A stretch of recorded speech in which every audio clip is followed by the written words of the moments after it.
Good evening, one and all. I come to you from the dark side still. I am Charles, otherwise known as CPO. To screen right is Greg Houpe. How are you, sir? Hey, I'm doing good. Awesome to be here, man. Yeah, on a Tuesday. Good times. This appears to be the new, solid day, because we've done a lot more Tuesdays than Mondays this year. And screen bottom, Lindsay. Lindsay's my 2 cents of nonsense. What are you doing? What are you literally doing? I'm trying to go to the dark side. Oh, damn it. That's not as dark as I wanted it to be. You're not going to match this. This is like a desk lamp. That is all I have going right now. Yeah, but that's like stylish. You're like a film student right now. You're being experimental, bro. But I have like villain lighting. Half of my face is... Yeah, but that's the thing. You're the villain for Hollywood because you have the truth about the numbers. You got to just play into it, man. Hi, I'm Lindsay. I'm happy to be here. I say things of nonsense, and sometimes there's two of it. So, yeah, what's up?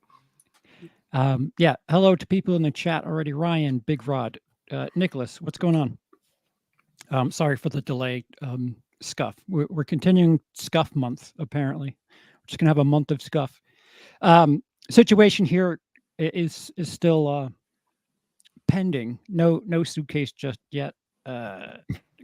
Paperwork has already been submitted.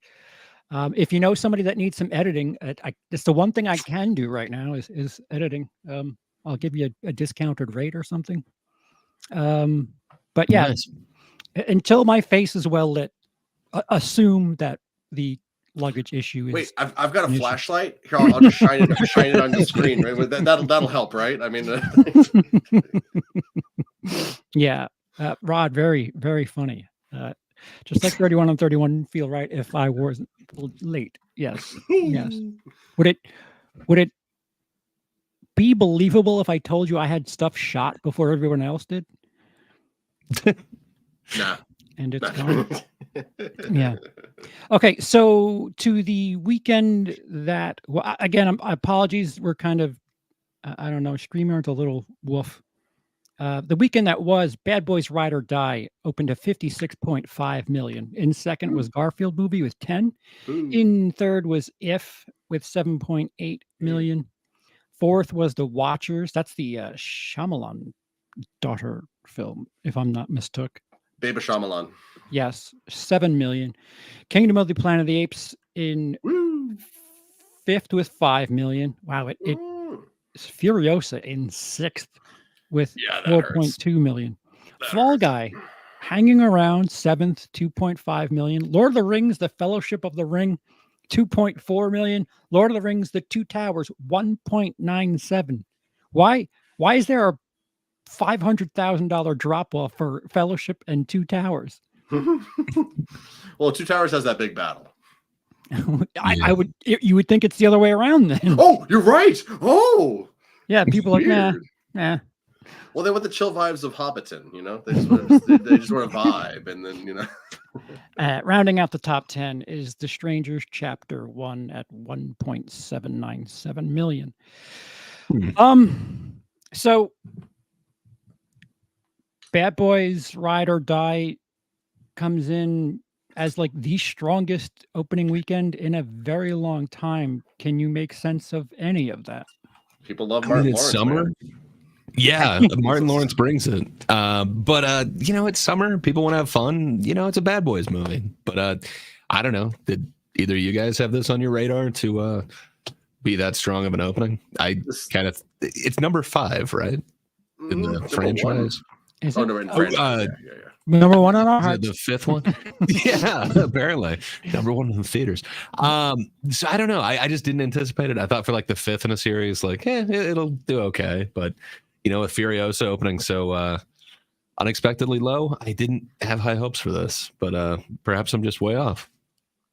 Yeah, it is a very bizarre year. And I don't know. It looks like Furiosa is just a lead balloon for some reason because it's Warner. It didn't make 50 million. So it's probably going to be available to rent this week. And I don't know. I That's a mean, it's movie worth seeing. I've heard that. I've heard nothing but positive things. Also, nobody's going to see it. So I don't. Yeah. You don't want to be part of the cool club. You want to be part of the not cool club. So you guys just continue to be part of the problem. And I'm over here having seen it twice, trying to fix society. You know, I'm doing the best I can, but you know. And That's also true. Apparently, like that's a pretty common statement that that's a movie you need to see on the big screen.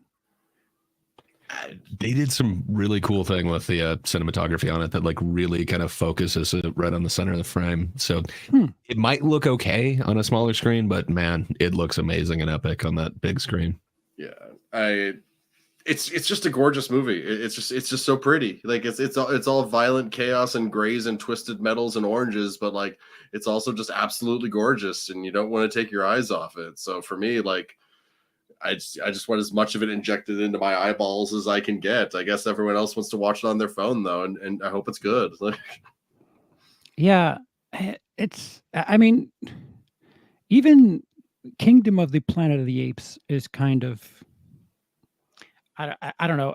I wouldn't have said like underwhelming a month ago when it came out, but considering Bad Boys Ride or Die comes out to 56 million, which just obliterates Memorial Day weekend, I genuinely don't know how to judge this year because it's so predictably unpredictable, as I said in the title screen. Maybe the lesson of this year is stop trying so hard to predict everything. You know, like you just kind of have to kind of go with the flows a little bit. This show's pointless if you do that. No. Oh crap! I mean, sorry. Forget everything I just said. Hyperbole, nothing but hyperbole. Easy for you to say. So yeah, the fascinating thing is, when I was looking at this before, apologies for the size of the font. Lindsay, you're presenting that. Please don't do anything with it. The most recent Bad Boys film, it was released in January of 2020. So it was one of the last pre-COVID movies. That's and it had a stronger opening weekend in January of 2020. It pulled in 62.5 million opening weekend, and that one was made for 90 million. I would assume that those numbers kind of get plateaued for something that happened in March. I don't really remember. But it's pretty strong if you think about it as a 2-month release. Domestic is 204 and international's 220. It totaled out at 424. I mean, Ride or Die is already a quarter of the way there. But I don't know. I've seen a lot of things, and I guess we can get into more hyperbole. Yay. Yay. X, formerly known as Twitter Talk. The people that were suggesting that this movie shouldn't be a success due to Will Smith, did that really have anything to do with anything? I guess we're over it. I don't know. It's, we need more Will Smith in our life. He's got a good track record with summer movies, but I don't know. I would not have anticipated it being as strong a release, but I don't know. I hear the movie slaps. Yeah. Oh, somebody else had it too. Slaps hard. Ooh. Yeah. Lindsay, how are things in the greater republic of liberalism? The Western forces of California. This is the moment where I say I've actually never seen a Bad Boys movie. So I wasn't really in a hurry to see number 5. I guess I should fix it though. Like people seem to really like him, especially going strong in a number 5. Like that's impressive. Is it four? the Is it fifth 4 or or fourth 5? one? I just know For Life had like the numeral 4, so I thought it was the 4th, but I could be wrong. I remember the first 2. 3 completely escapes me if there is a third one, so I don't know. Boys 3. Okay, so so Bad Boys 3 was Bad Boys for Life. Okay, so then that is totally my bad. Confusing. Okay, I was gonna say I can't remember the third one then in that series, but I don't know. The first 3 were pretty strong. Did you just confuse Fast and the Furious logic for I the think Bad so. Boys franchise? I think so. Yeah. I Too mean, bad, too come wide. on. Why would you your third one For Life? Come on. Yeah. Maybe I'm wrong. Maybe I totally did superimpose some Fast and Furious action on that. I mean, I was just going for brain. Joke. Where'd it go? A Fant 4 stick. You know, where you just Exactly. Yeah, there might have been some Fan 4 stick action there too. I'm not exactly sure, but my confusion. Sorry for confusing you all. The 4. Did either of you see the Junior Shyamalan film? I did. Ooh. Aishana Shyamalan is her name. Which I kind of like it. That's got a fun ring to it. Aishana Shyamalan. That's almost like a superhero name. It's like it's not quite alliteration because it starts with an I, but I don't know. I think it's a cool name. It's something I will never be able to pronounce with my. I am also probably butchering it. I know she's not watching this, but if you ever see this, I apologize for ruining your name. But also, I wasn't a huge fan of your movie, but I would love to see you do something else. I think, honestly, this. Stop speaking to her. Speak to our audience. I'm confusing myself with my joke here, my running gag. Okay, so The Watchers. It is her directorial debut. Her dad produced it, and I mean that in a very literal sense. The fun fact about M. Night over the past decade or so, he has personally funded every movie that he has made out of his own pocket, and then gone on to sell it to a studio or have his studio pick it up for distribution. And this is no different than that. And they actually sold this for $30 million to, I'm blanking on the company that picked it up. But so that implies that it probably cost a pretty penny to make, or he's just an amazing negotiator and got himself $20 million for his $10 million movie, in which case, go Knight. That's sick. But I wasn't really crazy about this movie. I think as a director, again, I saw a lot of promise for her. It's very gorgeous at times. Absolutely gorgeous. The use of colors, the cinematography. There's a big mirror in a lot of this movie, and I'll get to why in a moment. But they used it very well in very thoughtful ways, but also in ways that you kind of see that you have to kind of play around mirrors with cameras. But it was well done. There's a lot of promise in there. And part of me wonders if this movie was supposed to only be 70 minutes long, because the last 20 minutes feel like they're no longer an Aishana Shyamalan movie and they're an M. Night Shyamalan movie. It feels like he just took over for the third act, and it's the worst part of the movie by far. So I want to see more from her, but this movie didn't really do it for me. Yeah, Alex is a little bit more to the point than you are. Yeah. Watchers, the second worst movie of the year. Tons of exposition, terrible dialogue, terrible acting, terrible CG, and unbelievably boring. I don't believe you.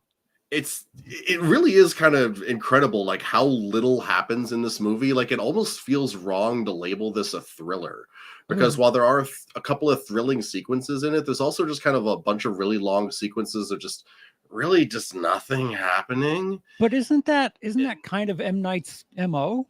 Yeah. I mean, if you go back and watch Sixth Sense again, you're like, all right. Can we just a little bit faster? Yes, it depends on the movie. Like it feels like Signs has like more of those in there, but I don't know. It really depends on them.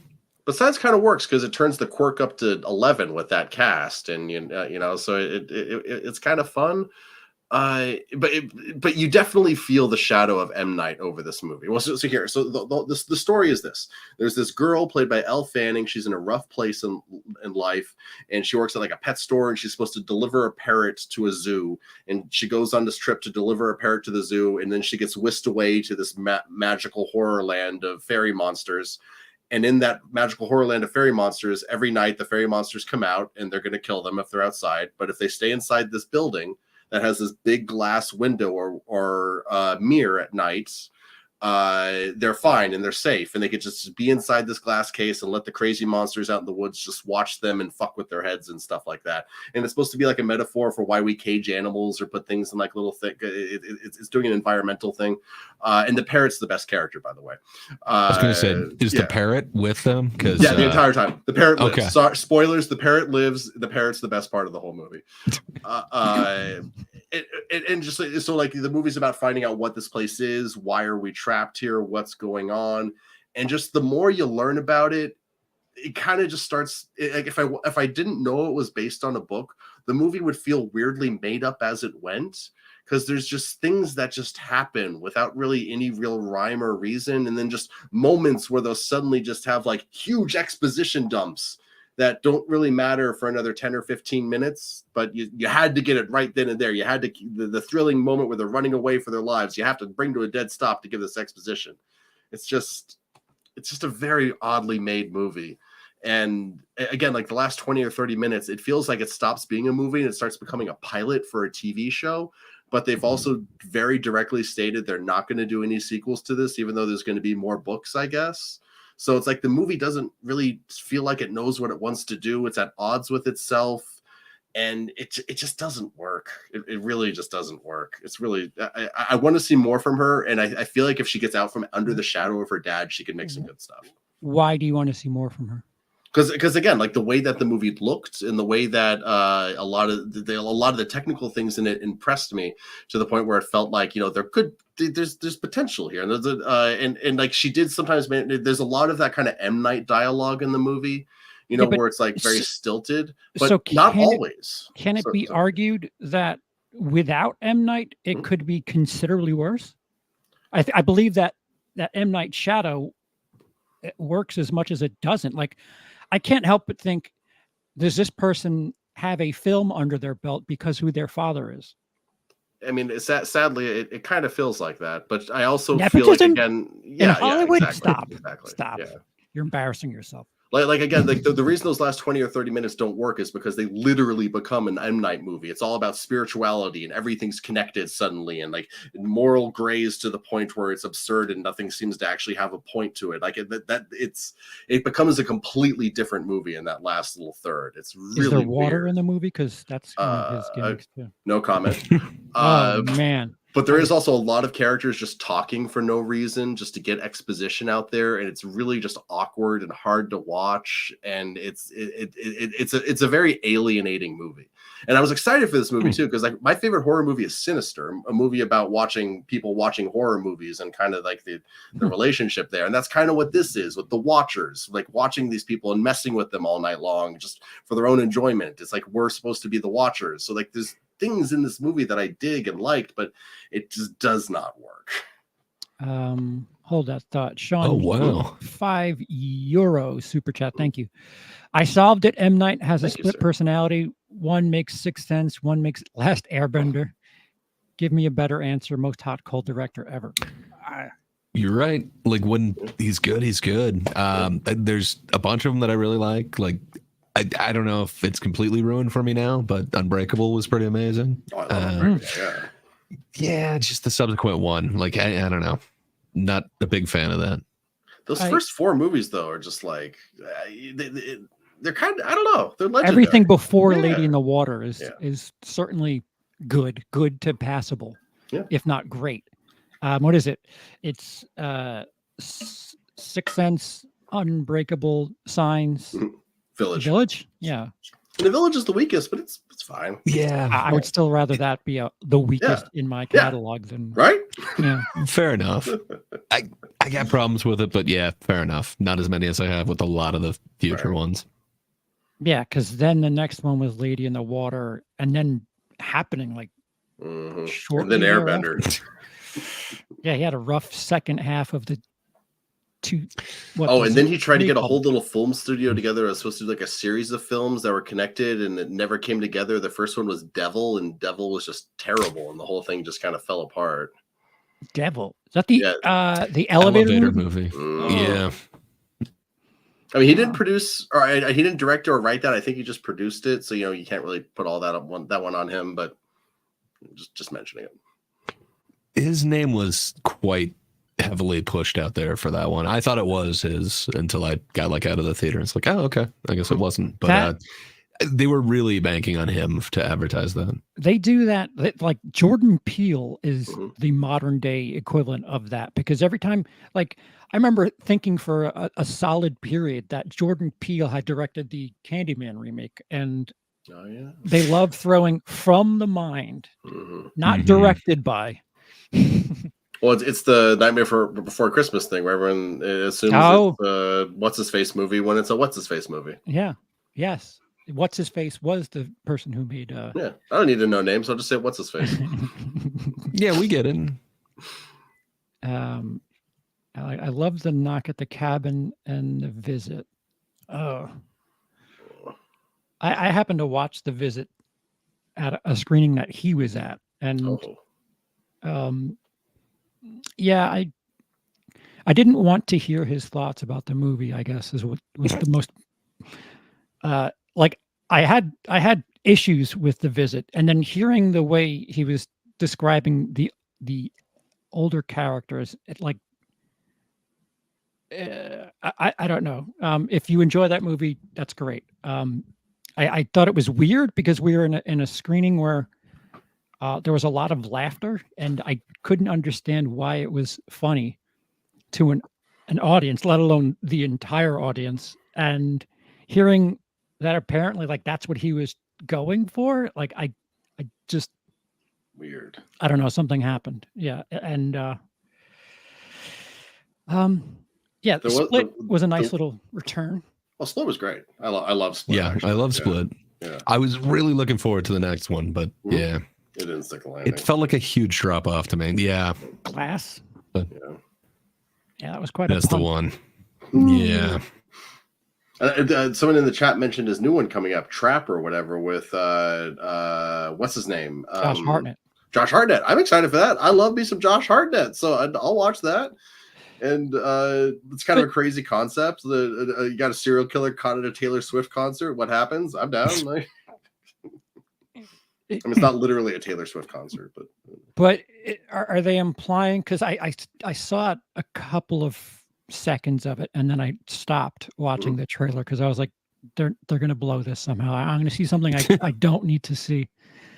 Josh Hartnett is a father, right? And he's taking his daughter to a concert, but the concert's just a big trap to catch a serial killer.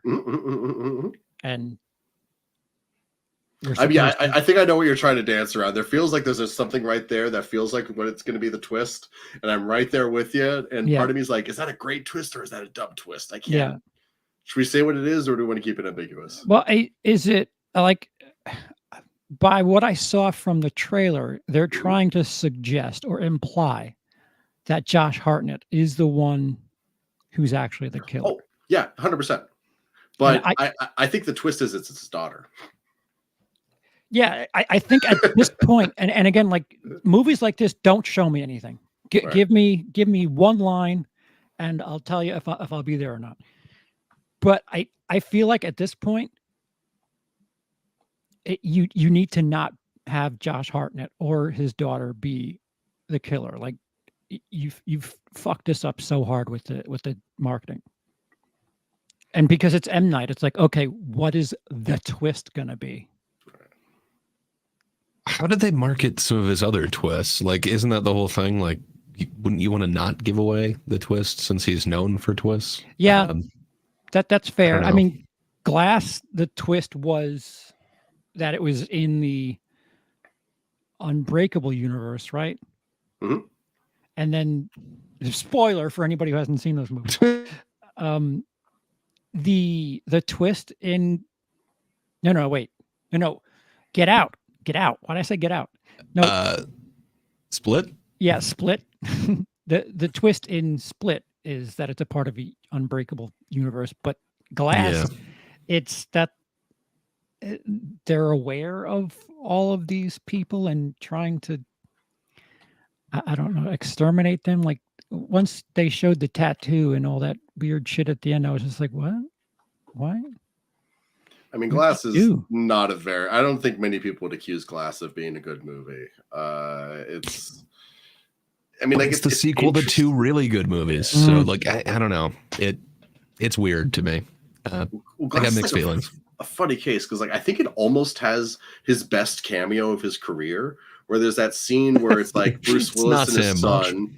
Well, I mean, yeah, but Bruce Willis and his son are arguing, and Bruce Willis is like, "I'm going to go for a walk," and the son's like, "No, no, Dad, no, don't go for a walk." And then like it cuts and M. Night's there, and he's just like, "Dude, let your dad go for a walk." Like that's hilarious. But then he ruins it because then he's like, "Oh wait, Bruce Willis, you were the guy that turned my life around 15 years ago." When it's like if you just had the one line and then you ended it, it would have been great. But you had to Shyamalan it.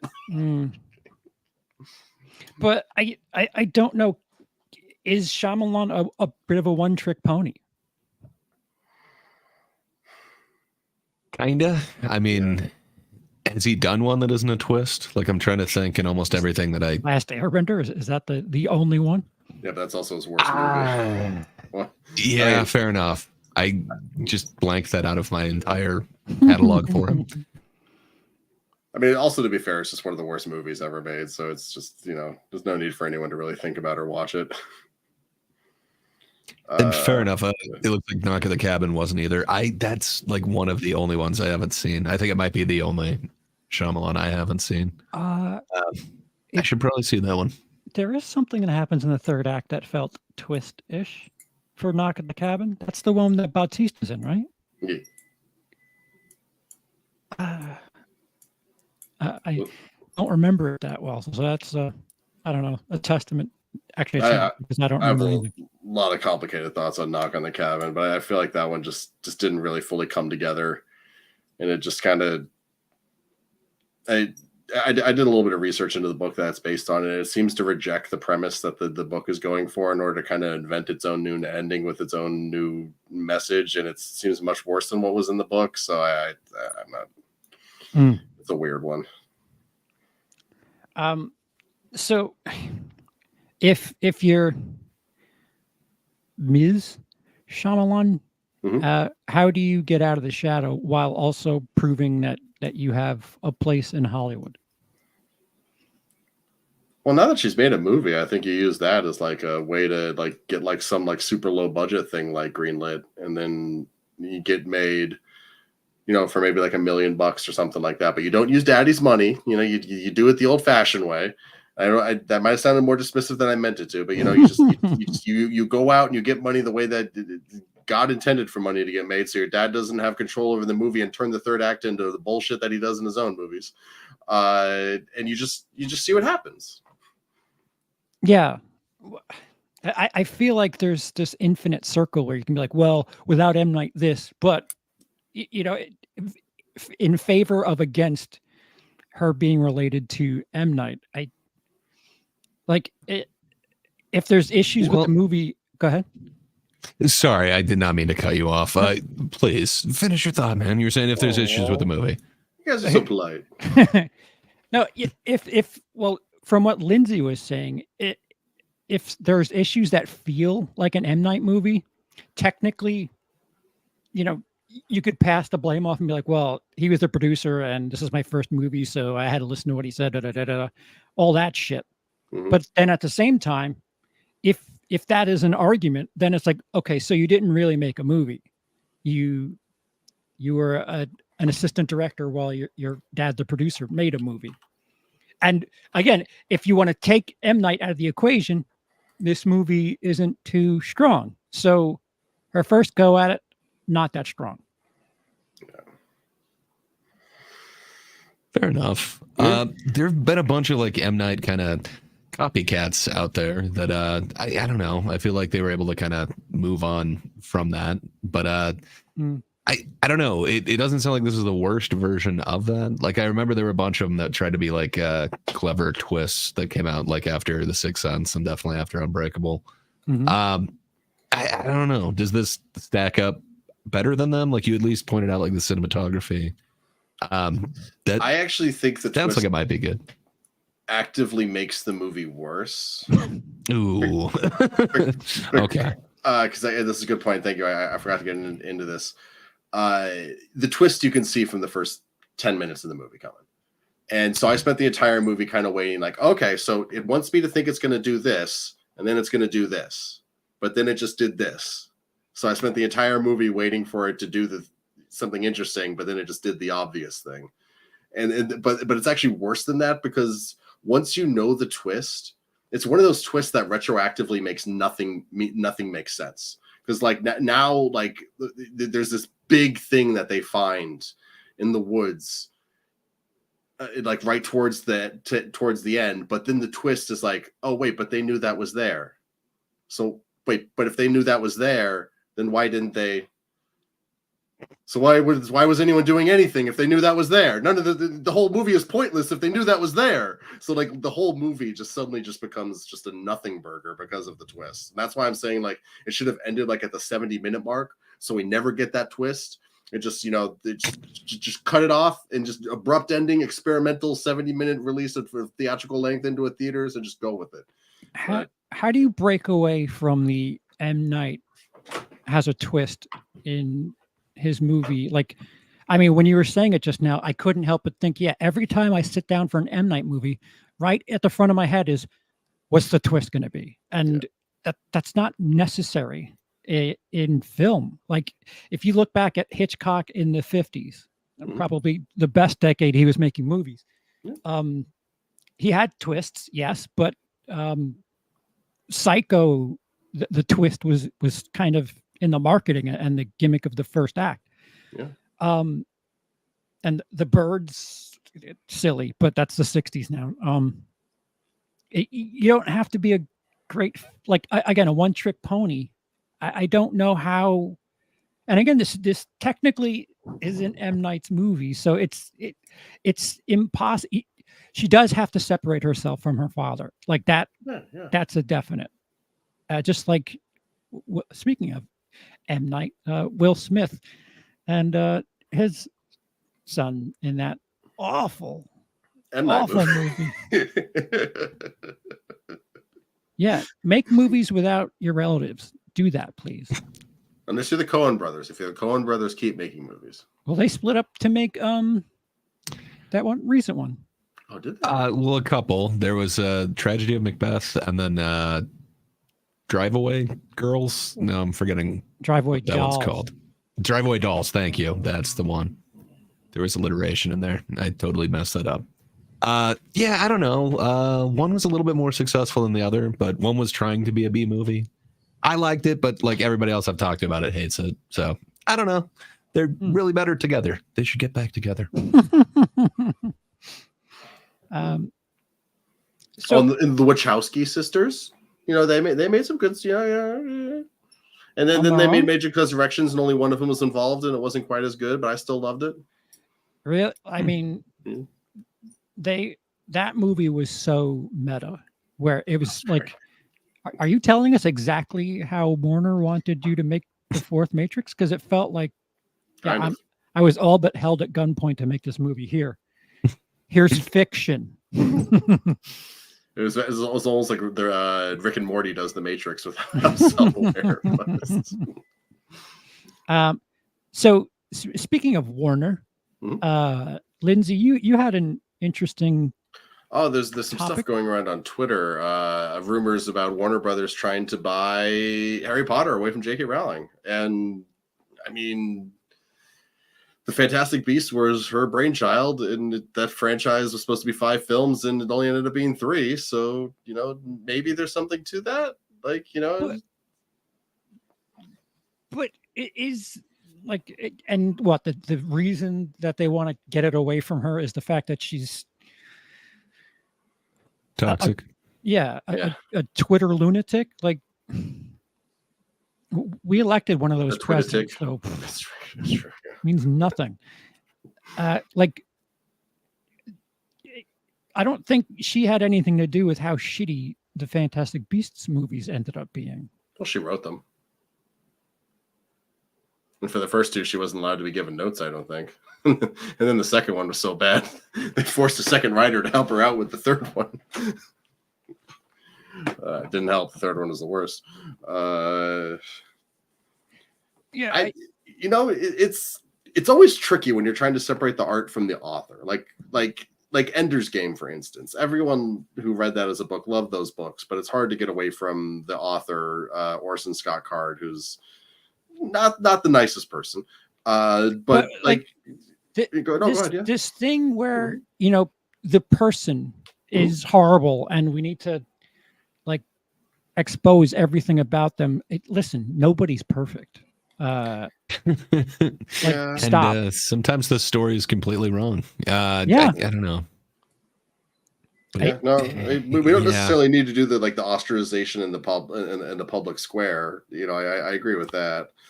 But it's like that Sean Connery clip that they uncovered from the what was it, the 70s or 80s? Okay. Famous clip. Yeah, smacking a girl, let him make sure who's making the box office or something. And this clip was uncovered I don't know, 5 years after he died. I don't know if it's even been 5 years now.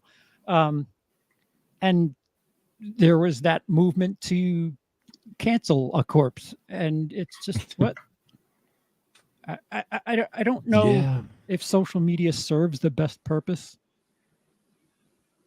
Yeah, it's an evolving process. Social media mobs definitely suck, but I don't know. I feel like it's kind of calming down a little bit, but maybe I'm wrong. So. Maybe I'm just not noticing it. But I definitely seen some horrific things, and I think I didn't necessarily join in, but I spread some rumors and instantly believed some stuff that I don't think I should have. I don't know. Is there a way to kind of come back from any sort of I don't know. I guess I'm thinking of Kevin Spacey, for instance.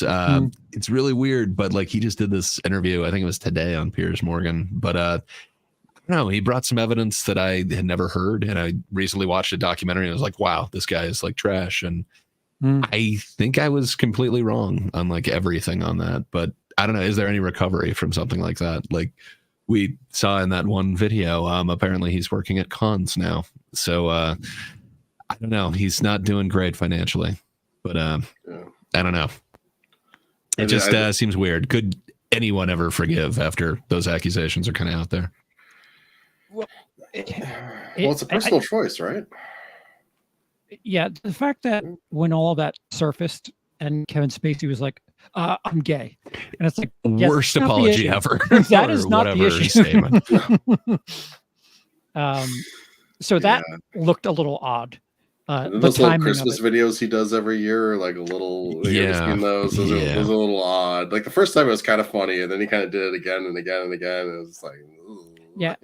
I think the fact that society decides to banish people without what is the proper time frame? What is the punishment for something that you haven't been found guilty of in a court of law? What? Well, and in his case, he's found literally the opposite of that. He was acquitted on all the charges, and there was a criminal and a personal trial. So I don't know. It seems weird. But yeah, there was still this documentary that was made, and I just went way too far in the camp of believing it. But I don't know. He showed some evidence today that kind of made me think that I jumped on board way too quickly on that. I don't know. It's just weird, but I still get a weird feeling about him. But say a musician or something, I have no problem listening to Michael Jackson tracks that. I can definitely separate the art from the artist. I don't know what it is, but when I see him, it's just he kind of creeps me out now. And it's weird because, it's the dude from so many classic movies and House of Cards as well. Yeah. Until we decide as a society that, all criminals just shouldn't have any sort of, I don't know, of the limelight. Your true crime shit can't cover that because those people are terrible. Can't cover that. Sorry. We want our cake and eat it too. And I really feel like we want our cake and to cancel it too, I think. Yeah. Take this cake away. I'm offended that you would think I'd want this cake. Well, let me just get to the top of this. Let them cancel cake. Little history joke there. But like, is that the exclusive reason why Warner wants to get the Harry Potter franchise away from? Well, there's also the JK? possibility that they don't want to split the revenue with her. Like, there's probably like some kind of like they just want to pocket everything off of it instead of having to like give her like however much they have to give her. So Can they anticipate billions though? Because like I think this would have to be in the billions with the size of the Harry Potter franchise. Maybe I'm wrong. No, I mean we kind of talked about it before the show. The highest grossing franchises of all time, Harry Potter comes in at 34 billion. Just a little behind Star Wars at 46 billion. So how much do you have to give the rights to that? Because that's over decades. That's not obviously like a yearly like. Well, I mean it's the closest comparable you can make is Star Wars, and George Lucas on the heels of the prequels. It was a low point. Oh, I didn't even think about that. The prequels always mean you gotta sell. So, this is $2024 too, so I don't know. I would think they'd have to go higher. Yeah, I would assume like maybe the same price. Maybe you offer JK $4 billion for the rights.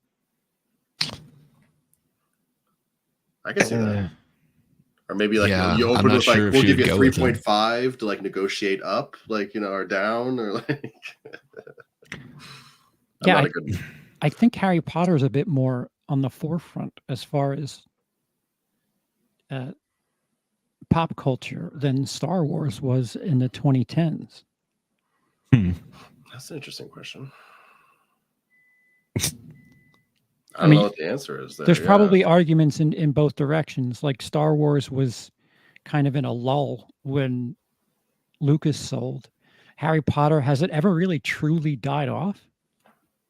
I don't think so. Like even with the game, like I remember heavy campaigns to try and kind of stop that from selling, and even then it seems strong. About the weakest, wouldn't that be like the last Beasts or whatever movie? Yeah, the Secrets of Dumbledore, was that one, or am I thinking of something else? I think so, but I forget the subtitles to like each of those. They all blend together after a while. If anything, Secrets of Dumbledore should have been the second one, and Crimes of Grindelwald should have been the third one. I mean, come on. Like. So, Lindsay, I'm going to ask you something that I'm just kind of directing the question at you because I don't know. You're the Californian here, so I'm going to shoot left-wing questions at you. Okay. So people like Gray brought up, people were like making a movement out of not buying that fucking Harry Potter game, and that's happening recently with was it the Acolyte? Yeah, the woman who's behind that. Supposedly, Leslie Headland. Yeah, supposedly there's an exodus from the streaming platform, but I don't know. It's hard to see numbers on any of that. Well, because apparently the one thing that I keep hearing more than anything is, she worked for Harvey Weinstein. She was his assistant. Yeah, so was half of Hollywood. What's your point? I mean, thank you. Yeah, good point. How much should something be boycotted when like it takes hundreds of people to make something? Well, first of all, why does it have to be boycotted? Why can't it be girl-cotted? Sexist. That's a good point. Yeah. I don't know. Like they're not boycotting the books; they're just cutting out like the author page or whatever. So I don't know. It's strange. Like I don't know that her stuff has been boycotted, but there's also rumors that they want to try and bring the original cast back, and the original cast has said that they won't work with Rowling again until she apologizes, and Rowling has said she'll never apologize. And with some of the other things, like the person isn't actively kind of on Twitter, kind of fighting the battles still, where she is. So I don't know. I think they still view it as kind of a toxic person in this otherwise like wholesome.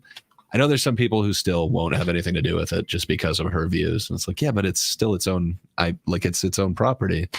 I don't know. Death of the author isn't for everyone, I guess. Yeah. Sticks. Harry Potter. Wait, what did that say? Harry Potter has lighter, smaller sticks. Okay, yeah. Makes sense. Yeah, think of it. Yeah. You get twice the money for half the stick. Like you want the realistic stick that lights up possibly too? Do you want a laser stick, a magic stick, or a sword? That's Can I basically just have what all it comes three? down to. Like, I mean, like, I'll just like sword and the other things over here, and the Pokeballs on my belt. Like, I'm good to go. But why has this, like, I don't know, like in the last 10 years or so, everything's become, let's judge the content based on the people that make the content. Forget the quality of the content in general. What is their messaging? Like, It's also really funny that a lot of people that are trying to boycott Leslie Headland, I feel like, are the people that say like, "Oh, we shouldn't necessarily boycott things just because of other people." So it's like, dude, both sides are yeah, guilty of that shit. Like oh yeah, when Chris Rock did the Bud Light thing, it's like you bought a couple of cases of Bud Light to shoot. So you gave them money for your little stunt. Got it. forgot about that. I forgot about that. Yeah. It's just really, really weird. Do they do that in other countries? Yeah. Like buy the things that they hate and just No. to shoot them? Like, No. okay. I don't have to let them shoot. Like I know England doesn't Maybe have not- guns. Yeah, I was gonna say maybe not with guns, They but stab their you shit never out of know. everything. Huh. Well, I don't know, because like according to the rumors or whatever, the next episode of The Acolyte is supposed to be the one that's going to be really polarizing. So I think it actually comes out like tomorrow or something. But What are they up to so far? 5, 4? I think 3? tomorrow will be 3. Oh, So I don't know. It's the one that's supposedly going to cause the mass exodus, but who knows? I don't know. I don't feel like a lot of the criticism has necessarily been fair. It's not my favorite show or anything like that, but I don't know. There could be some potential, I guess, but I don't know. We'll see. Specifically, Leslie Headland did kind of point out that she really liked what Rian Johnson did with TLJ. So that automatically turns off again another huge section of the fan base. So hold on, let me get my torch, my pitchfork here. I just need a second. Yeah. Yeah. So. Yeah, and you're not wrong. I'm not thrilled with the show. Like as a murder mystery, I don't feel like it's doing the mystery very well. And the murder happened too early in the episode, I feel like, to really have impact. Like I think it would have been better if it happened like the mid or the halfway point of the first episode instead of just opening with it. Let us get to know Carrie Ann Moss a little bit and hang out with her a little bit. I don't know. It's Carrie Ann Moss. Yeah. What if they do like a lot of people were turned off that she was so heavily in the like marketing, but then that's like kind of the opening scene. But I mean, like Charles was just pointing out when I so rudely spoke over him, they got flashbacks and hey, Force ghosts exist. This is true. This is very true. I don't know. That was just my thought. Like I feel like it had pacing issues and like maybe if they, I don't know. I haven't watched episode 3 yet. Is it actually out or did it come out today? I don't think so. I checked a little earlier and it wasn't there, but I have no idea. But yeah, I'll catch it. Be prepared. It's going to be the controversial one. I think I don't know. In the current state of things, I might watch it on the Discord server because we tried that over the course of the weekend, and it seemed to work. We had a good time with a very not a good time movie, but I didn't have interest in it before, but because people are complaining so much, I don't know. I'd like to know what the issue is because it just seems like judging something so hard months before it comes out, 25% into its run. I don't know. There's so much criticism and essays on media, and none of it is really is celebrating the form. Like well, it's easier to shit than it is to compliment. Yeah, it's true, and it gets more eyes. If you're yelling at it as opposed to being like, "Look at this," I don't know. It's celebrating, no views. Hating on women, lots of views. Yeah, the most popular movie YouTuber right now is Critical Drinker. Oh God, is that actually true? He As of does something kind of interesting where like it's usually around like 5 or 6 minutes. It would be hard to do a review in that time. I don't know. I I was hard pressed when I was kind of trying to do them to keep it like anywhere in that like concise thing. Mhm. I don't know. All the other ones that I see are kind of longer essays about everything, and that's usually kind of what I dig into. So I don't know. It is interesting, but I think that formula leads to a lot more eyes because it's 5 or 6 minutes, so easy to digest. Yeah, I mean, Jeremy Johns was that for a very long time, but people feel whatever they feel about things. I think the cinema sensification of media has kind of, I don't know, lost why we watch movies. Like it's not that, pointing out that the hair was a different strand over their face for a different take. It's like, you're not watching movies for the right reason. Yeah. Like, sure. I hear what you're saying. Oh, I don't know. Have you ever heard like or seen the pitch meeting guys things? So again, it's like shitting on a movie, but it's kind of clever. I really like kind of his format of it. It's not pointing out every single flaw in there. No. It points out a lot of them, but it seems like he still has an appreciation of film. Right. Even though he's shitting on everything. Right. As far it's kind of making the studio the dumb characters, not like you're dumb if you like this. Well, yeah, it's like how I defend somebody who roasts somebody. There's a certain appreciation by the person who's delivering the what I was raised on the understanding of the term roast to be. It's a play on the word toast. Yes, I certainly think as far as an art form is concerned, as far as like this niche of picking on the thing that you enjoy, the problem I have with it is the hordes of people that will like quote that shit as like that's the reason this movie's bad, because in the third frame somebody's hair was in their face, but then in the fourth frame it's not, and it's just. Have you seen Spider-Man 1? What's her name's hand moves up and down Tobey Maguire's neck the entire with the cuts every time, and then her hand's not there, and then it's back again. Worst movie ever. It's a cute gimmick, like that is one thing, but to say that you hate a movie for that reason, or you think the movie's flawed for that reason, you're not watching movies for the right reason. Yeah. Or I don't know. Last year, talking to somebody who says they go into movies looking for things to pick on. It's like, what are you doing this for? That's horrible. That's like atrocious. I mean, I've definitely gone to a few movies before knowing I'm going to hate this. Let's have fun making fun of it, but not for everything. But yeah, if you're completely blind to something, do you go into it saying, "Oh man, I can't wait to hate this"? Meanwhile, you just sat through, The Dark Knight. You're like, oh, all right, so here's my thesis on why this movie's the worst thing ever. What? I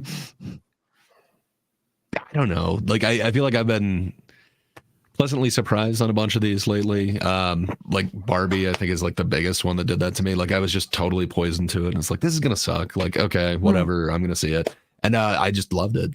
There's so many of those that are kind of recent that I don't know why. I just thought like this isn't for me. The other one is the wrestling one. Iron Claw. Thank you. I wanted to call it like Eagle Grip, and I'm like, that's not it.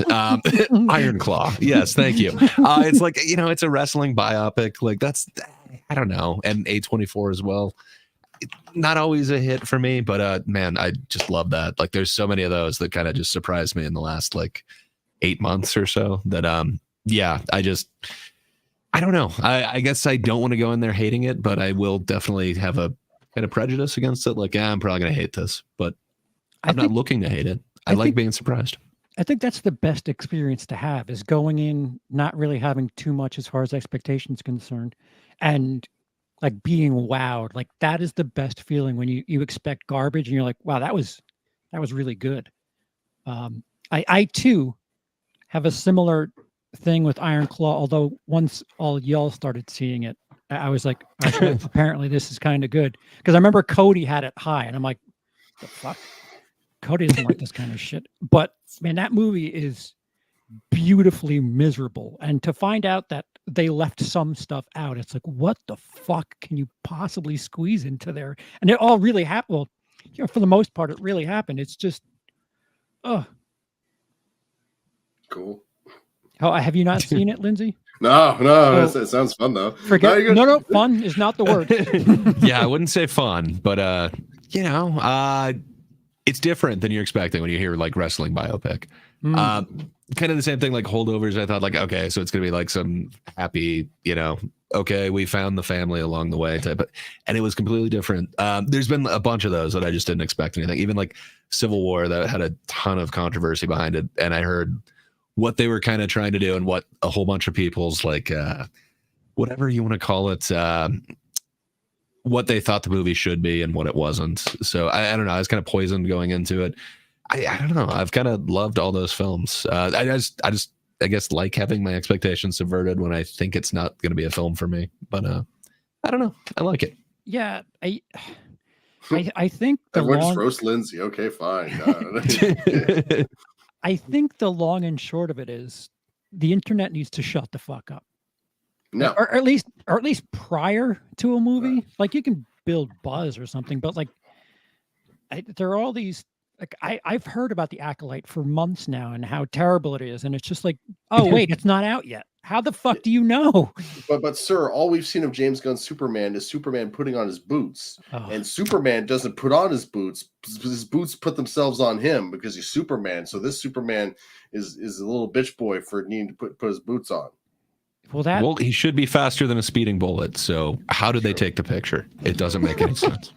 Well, they took 1 billion pictures a second, and eventually one of them was clear, and he was sitting down. Yeah, it's so weird that like it's a promo image. I doubt that's a frame of the film. Like what? It's just so strange. Like John Schnepp did that brilliant documentary about the abandoned Superman film. Oh yeah. What was it? Superman Lives. Yeah. And it's called Superman Lives Dies, I think, or something like that, or the image of Nicolas Cage, like his big thing and the draw in that movie is the image of Nicolas Cage in the Superman outfit, which caused you to get a shot of that in the Flash movie. You're welcome. Can you imagine the modern day internet like with just that image out there? And that film didn't come to be. So, yeah, you can have, I don't know. I don't think there's a perfect way to do this, but I really feel like buzz isn't working the same way it should. Suddenly got an idea. Give me a quick second here. I'm going to try something. Lindsay, you're still sharing.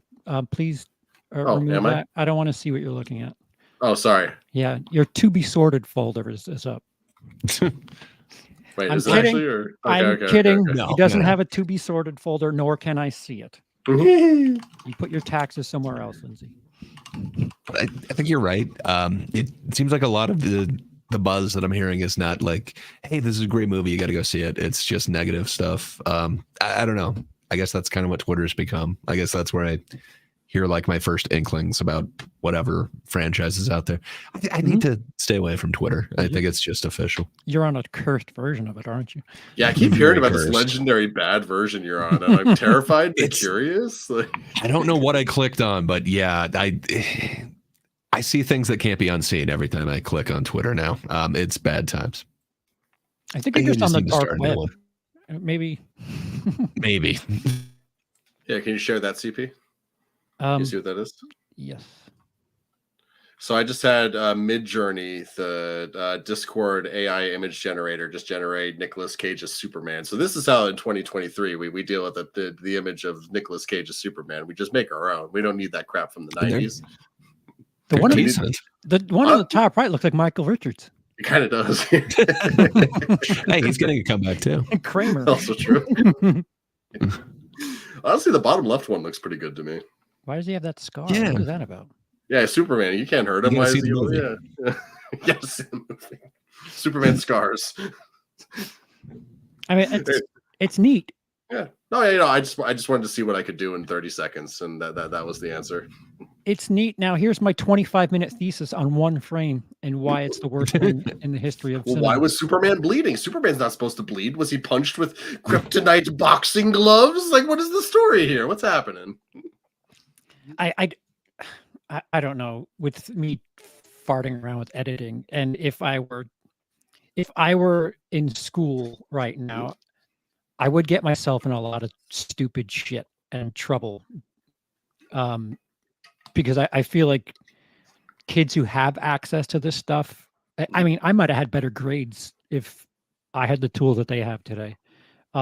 Doing theses on, why Psycho is the greatest thing to happen to cinema. Like, some of these are like really, really good production quality, and to think that like sometimes it's kids that are making these, like, I don't know where I want to go with what I'm trying to say, but I just feel Let him like hang. Don't bail him out. Let him hang. I don't feel like that talent is being used in the right direction, I guess, is what I'm trying to say. I don't know. We're getting some really good memes though. John Sheridan in the chat done right really now. well. Frodo could have been, if CP could have been Frodo, like, We were at least one step away from that. Yeah. At least one. I would have watched the hell out of that kind of Lord of the Rings. Yeah, we wouldn't know each other right now, by the way. That's I know, but certainly I'd still true. just be fascinated. Like, who the fuck is this guy? Why is he in Lord of the Rings? But to bring it back to JK, Simmons, I love that man. He's incredible. Yeah. man's built too. Seriously. Puts me to shame. Bench I- press all of us. Is the one like if they were to like pull JK behind the scenes and be like, listen, you got to cut this shit out. You're costing all of us money. Mhm. Would that be good enough for, I don't know, everybody? If JK just kind of went Twitter dark, just make a good JK stops movie. working out. When you say I'm gonna be so everybody, sorry. I think so. Like everybody who has money involved in it, but I don't know. That's not going to make her happy. And then there's still going to be some that aren't happy because it still came out of her mind, if you will. It's her intellectual property, even if you separate it from her. But I don't know. I know people who refuse to call her by her chosen name because of her stances on near the same subject. So I don't know. It's just it's interesting, but financially, I think but isn't that always the thing? Like, distance yourself from whatever is controversial. Generally, isn't that kind of the smart business move? You'd think, but I wonder if there's something in her clause that like lets her like get away from Warner Brothers. I don't know if she could, because or at least not entirely. Because what's the deal with Universal Studios in the Harry Potter world? Because It's licensing. Yeah, so like, well, I guess they could just like they'd have to just run out the license and then tear down Harry Potter World or something like that if she took it back and like took it over to Disney or something like that. No, they would just, well, I mean, that happens. There are properties from other things in even Universal and whatever the hell Warner's version is in the parks. Mhm. They all rent each other's shit.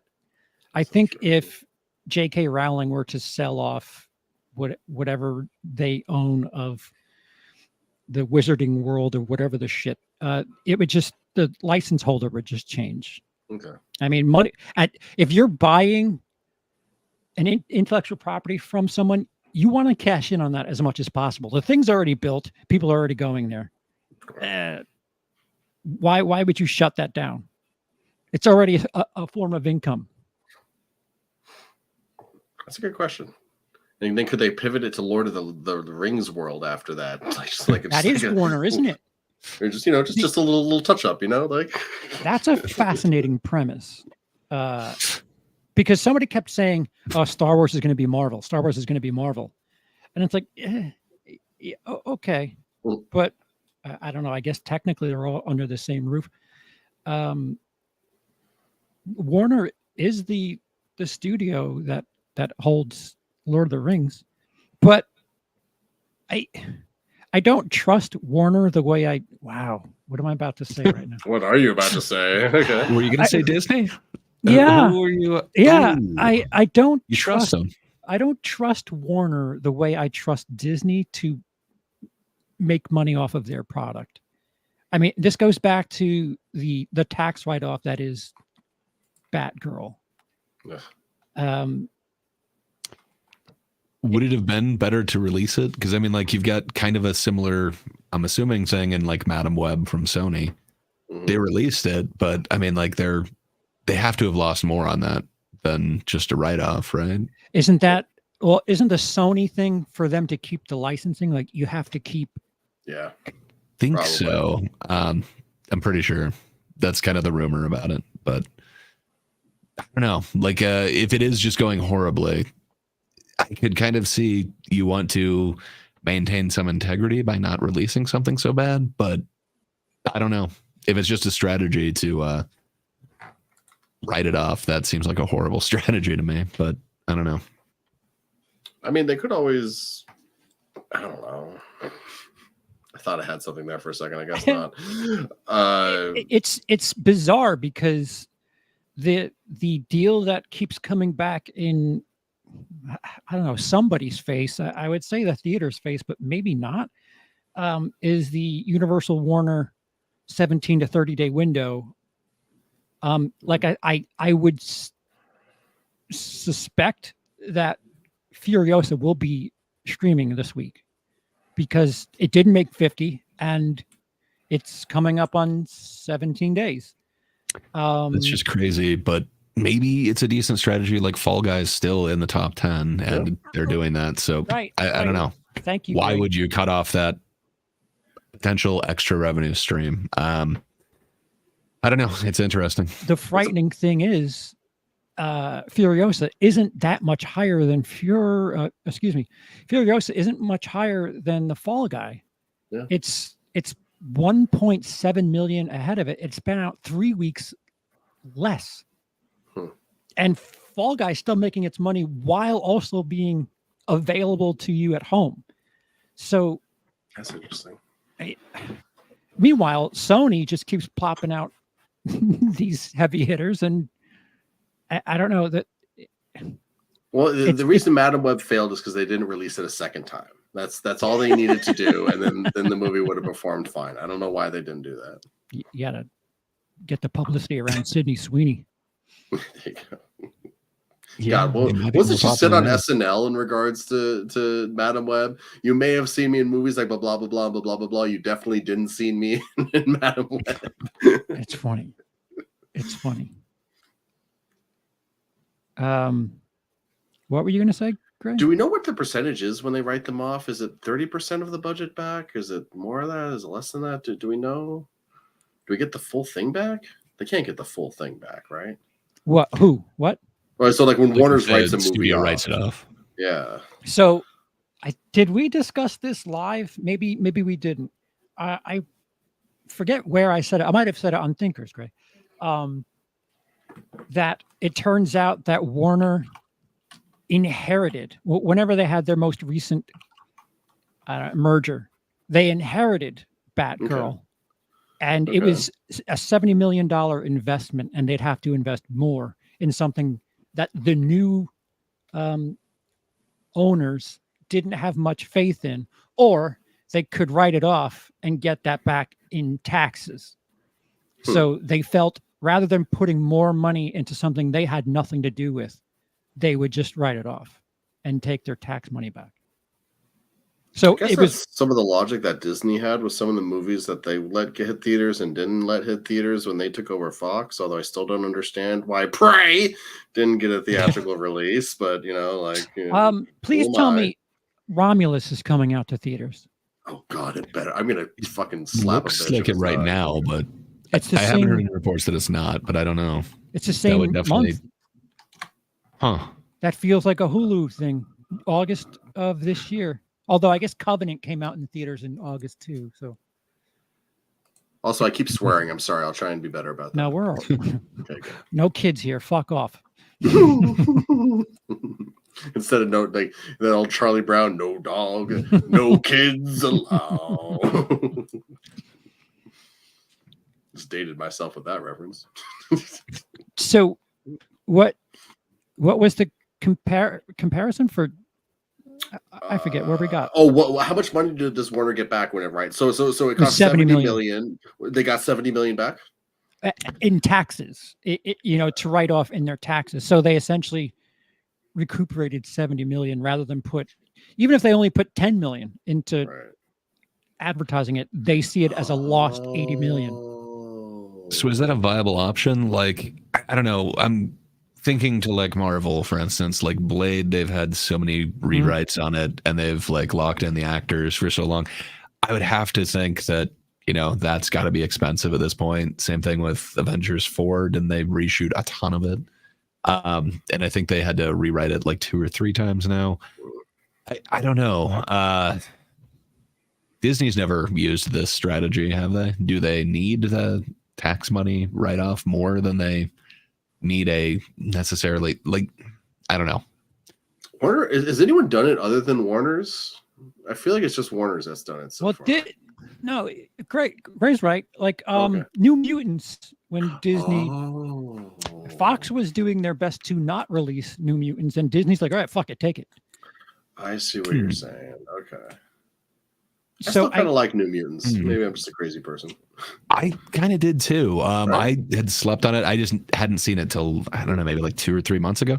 It's not the worst X-Men movie out there. I liked it a lot more than Apocalypse, but I did kind of watch Apocalypse and then that one. And it's like, It was also the first time I ever went to a drive-thru, so that was fun. And I don't know, like it was a good time. Like, that's awesome. Yeah, drive-ins were amazing. That's right. Disney has taken away some of their streaming content, and that's Mr. kind of McClure. Pat yourself on the back. Yeah, they're all grimy in their own different ways. I really think that it shouldn't be advantageous to a studio to not release something that they dumped money into. Like all these people worked on something. Like if you have anybody who's at least one contract in that crew where their money is determined on the back end, you shouldn't be able to. It needs to see eyes somewhere, because that's like, I don't think that's fair.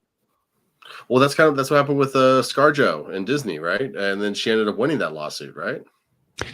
Yeah, and it kind of inspired a few others to kind of take Disney to the same route. And hey, there may even be another one just like that with, coincidentally enough, the showrunner of The Acolyte. So we'll see, but you never know.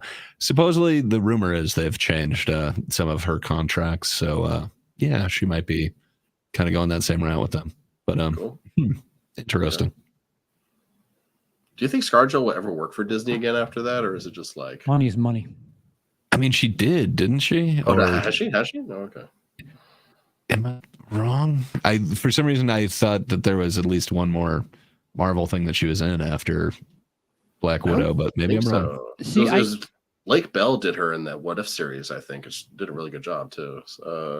I feel like if there's ever a entertainment form to look at for stuff like this, wrestling is where to look. They spill their dirty laundry all the time. And there's this guy who's currently in the WWE, CM Punk. He, like 10 years ago, he said everything that sucked about the WWE, like threw a bunch of doctors under the bus. I don't know. If I were the person who was running the WWE, you'd never see CM Punk again. But it's financially advantageous for both of them to work together. So in a entertainment media, it's advantageous to everybody to be like catty and scandalous like that. So if there's money to be made, you'd be surprised how quickly wounds heal.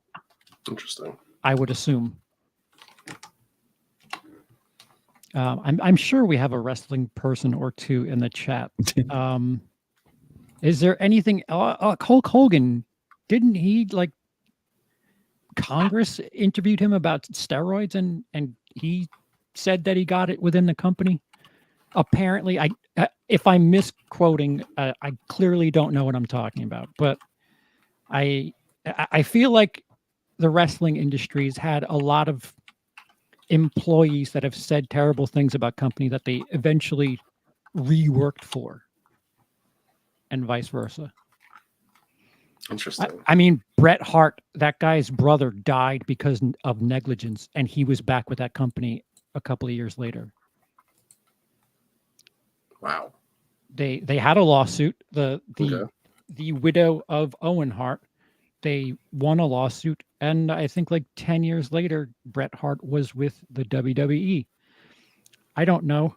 Some principle within me would be like, yeah, I'm never setting foot into that company ever again. They killed my brother. But I don't know. I'm not in those shoes. So what the hell do I know?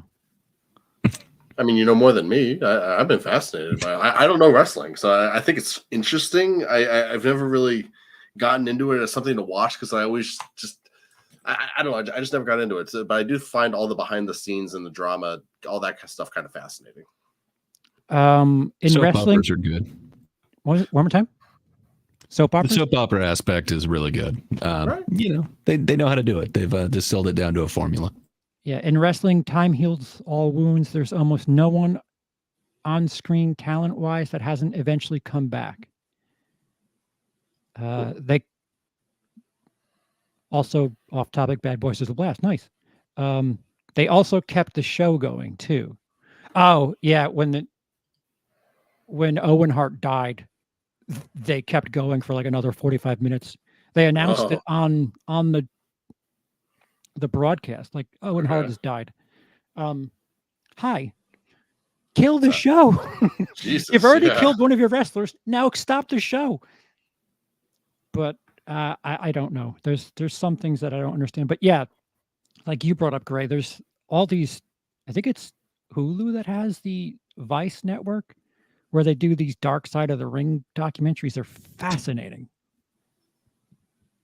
They can be fun. They're really enthralling. But yeah, also kind of like a formula, which is interesting.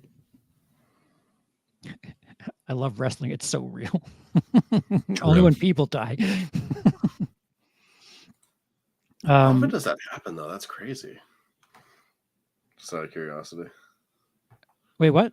How often does someone actually like get seriously hurt or die or something like that? Just out of curiosity. Quite often. Really? There's some injuries are very common. Serious injuries a little less common, but there's some real classic ones out there. There's some famous breaks, if you will, that are kind of used a lot. But real serious injuries, less than you'd think. These dudes are trained and they kind of know how to make it not so painful. But there's a lot of kind of these smaller ones, especially where they're doing like kind of flying around and flipping around that not so great. Yeah, I think paralysis was a big issue, and they stopped dropping people directly on their head or putting chair shots directly on people's heads.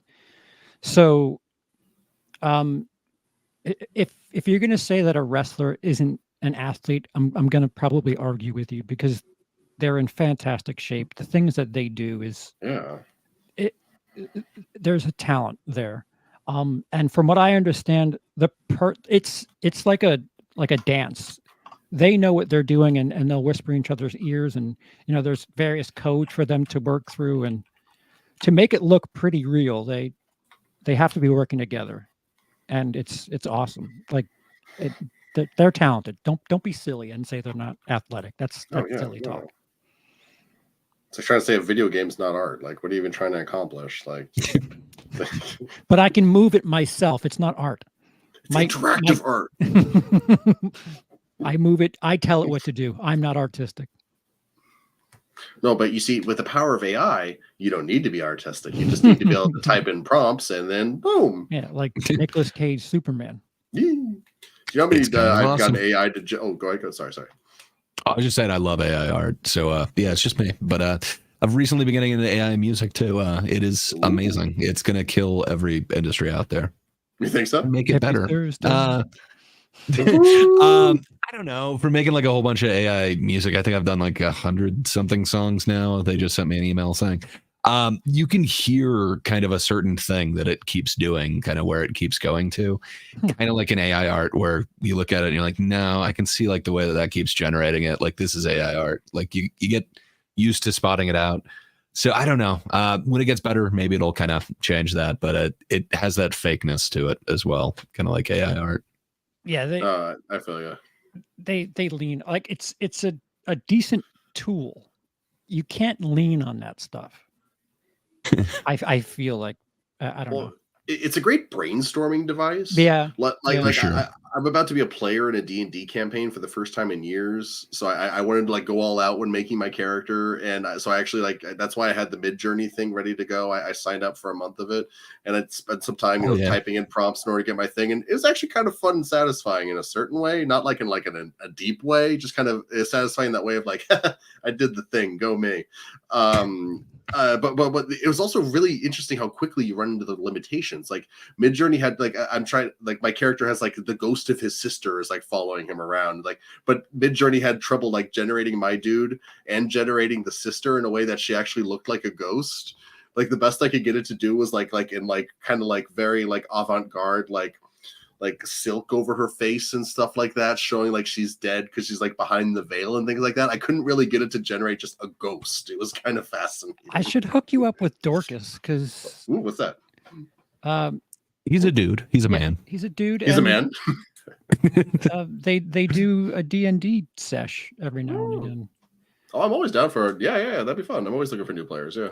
New people to. How did we get here? Because we're talking about extreme nerd shit here, and I don't know where we are. AI rabbit hole took the whole thing off course.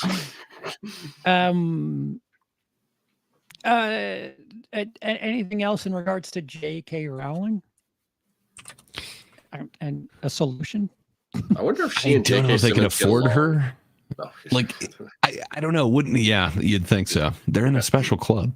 But I don't know. Like, would you take any amount to like get your name off it when it's kind of the one thing? Like you see what Lucas did when he kind of let Star Wars go to somebody else, and no, would anyone do that with a huge property like that? Would you ever divorce yourself from it?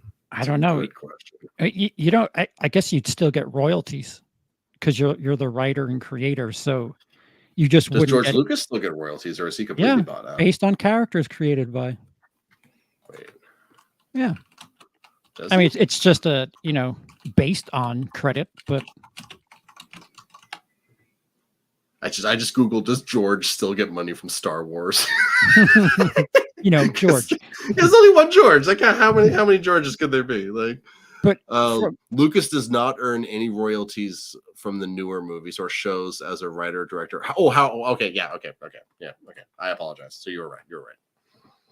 What? I didn't. I was didn't wrong. answer your question. He does still make a little bit off of it. So yeah, for his writing credit. Right. Yeah. Anything moving forward, like he doesn't make anything off Rey or Finn or any of them. But if Luke, Obi-Wan and all them are bouncing around, that's George money there. It's George money. George money.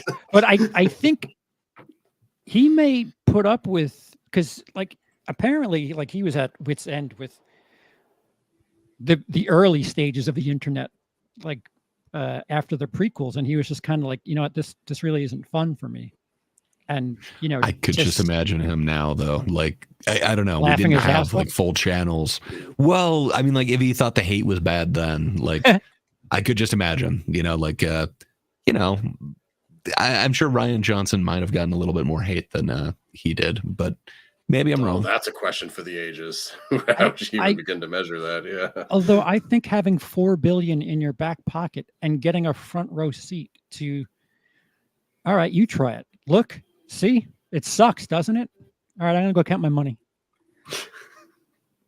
What if he feels like a conductor, just being like, this is going out exactly how I knew it would. So like, it's not. I don't feel like J.K. Rowling is to Harry Potter as George Lucas is to Star Wars, and I don't know if that's a fair comparison. To, she's the author, but Christopher Columbus was the first director, if I'm not mistaken, right? He So, cast that entire franchise. so Well, not the I entire don't know. franchise, I guess, but Fair 80% enough. of it. Yeah. Sorry. Apparently, I had a laptop restarting right next to me randomly. Fair enough. You're right. Like when people say Harry Potter, like you're gonna think of Daniel Radcliffe, but man, everybody that I know that's into that, it's not just the movies. Like they have read all the books and everything. And the movies are good for what they are, but they don't do the books justice. Like there's just so much more going on in each one of those, and especially like the audiobooks, like every performance on there is just like amazing, regardless of which voice actor you have to it. I don't know. I think she's even more entrenched in that franchise than Lucas was in Star Wars to me. Like I don't know. He didn't create everything, and he let like there be this extended universe. She really hasn't let other people come in and write a new Harry Potter or anything like that to me.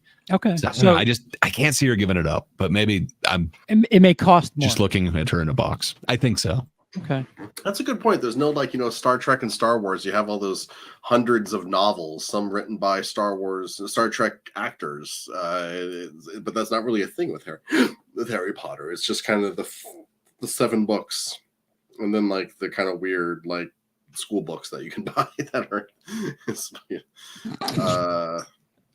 I got a feeling like she's really in this, and then seeing what kind of George Lucas did with his property, I don't know. I think I'd have hesitation to ever give up something as grand as that, even though it's apparently 10 billion under Star Wars.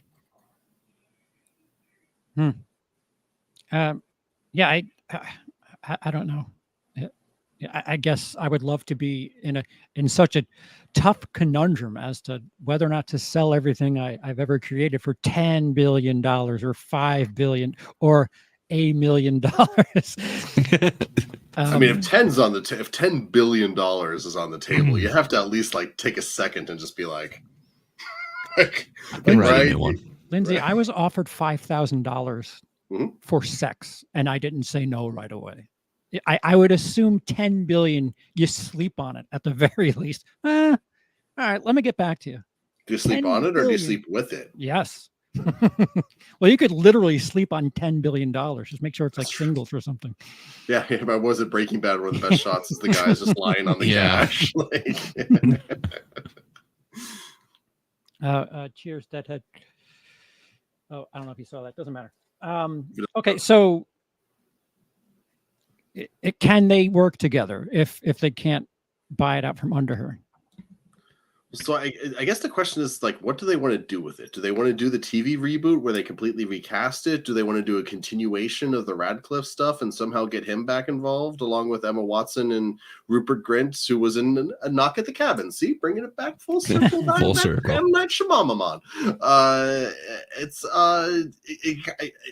It depends. Like I think an animated Harry Potter could be kind of cool. Like just I don't know, get like Hayao Miyazaki or something like that, and just have that guy just go knucking futz with the Japanese anime with the wizards. I'm down. I'd watch the hell out of that. Also, Western animators are good too. You can get one of them as well. It doesn't have to be Hayao Miyazaki. It'd be cool. You're right. Like I don't know. I'm not sure exactly what's stopping it from going on, but it seems like she definitely wants some sort of control in it. So I don't know. I'm not sure if she would ever give that up, but again, I might be putting her in a box that she doesn't actually exist in. It just seems like she's very protective of that. Wait, so how much is Warner Brothers worth? Let's start there. How much? Well, they just had a merger recently with Discovery, so figure out what that deal was for and then work backwards from that. So they have a market cap of 19.7 billion. What was the 19.7 billion, correct? Yeah. Do we know what the purchase was for? Like the Warner Brothers bought Discovery, right? Or Discovery by Warner. It was a merger, right? They merged. Okay. So let's say that 20 billion then. So that means to pay her $4 billion is like a fifth of what the company is worth in order to buy her out of Harry Potter. Yeah. I don't know. I don't. Well, I've played that Multiverses game, Oh, how which is is that? like that fight. It's like Smash Bros, but with everything from Warner Yes, Brothers. yes, Yeah, that yeah. is the Do you best have Jason? comparison. Damn, Jason. Yeah, you have Jason, you have Mogwai. Hell yeah. Yeah. Is it a random Mogwai or was it is it Gizmo? actually Gizmo? It's Gizmo and Hell yeah. Stripe, Yes, or whatever the okay. bad one is. Hell yeah. Hell yeah. Well, depending on the movie, but yeah, Stripe is definitely one of them. Gray, One of the more infamous ones. Gray. They've got Velma. They've got Velma. Okay, I'm sold. Let's do this. They have a couple of cartoon characters from Adventure Time and Rick and Okay. Morty. Yeah, I was about to say Rick and Morty has to be in there because they were those two made a cameo in Space Jam, so they have to be in their game. Like, Yeah, Space Jam characters. Game of Thrones characters are in there. oh, is Kratos in there, or was that PlayStation? No, Kratos is that's. Sorry, PlayStation. That was the PlayStation version of Super Smash Brothers. That Kratos was in. But it's neat. It really is neat, and they're doing that without Harry Potter. I think if you add Harry Potter to that, it's an. Oh, Harry Potter's extra not in it. I assumed No. it was like, oh.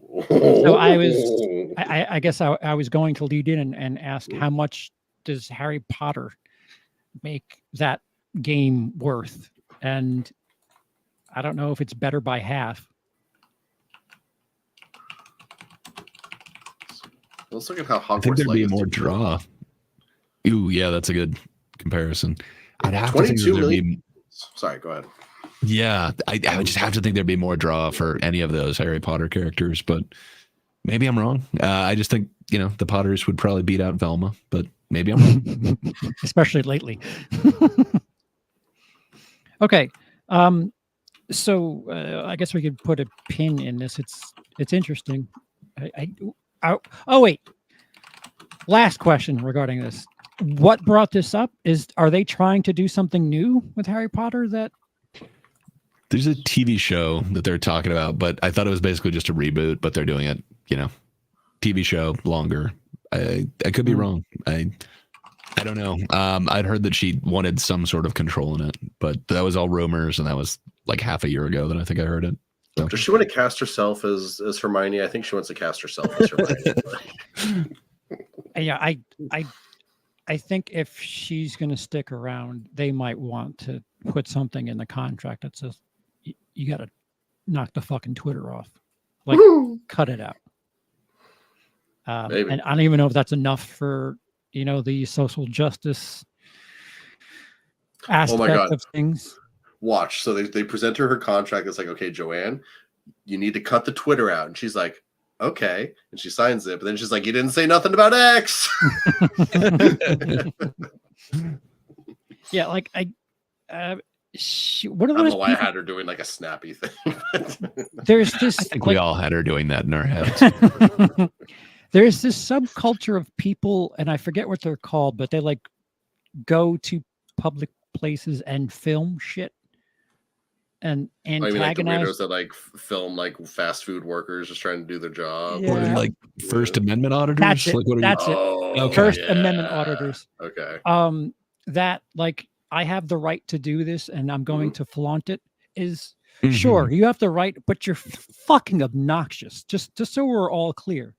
I feel like JK Rowling is at like peak level of doing that. Like when that law about Scotland came out, and she's come and arrest me. Are you in Scotland, JK? What are you stirring up?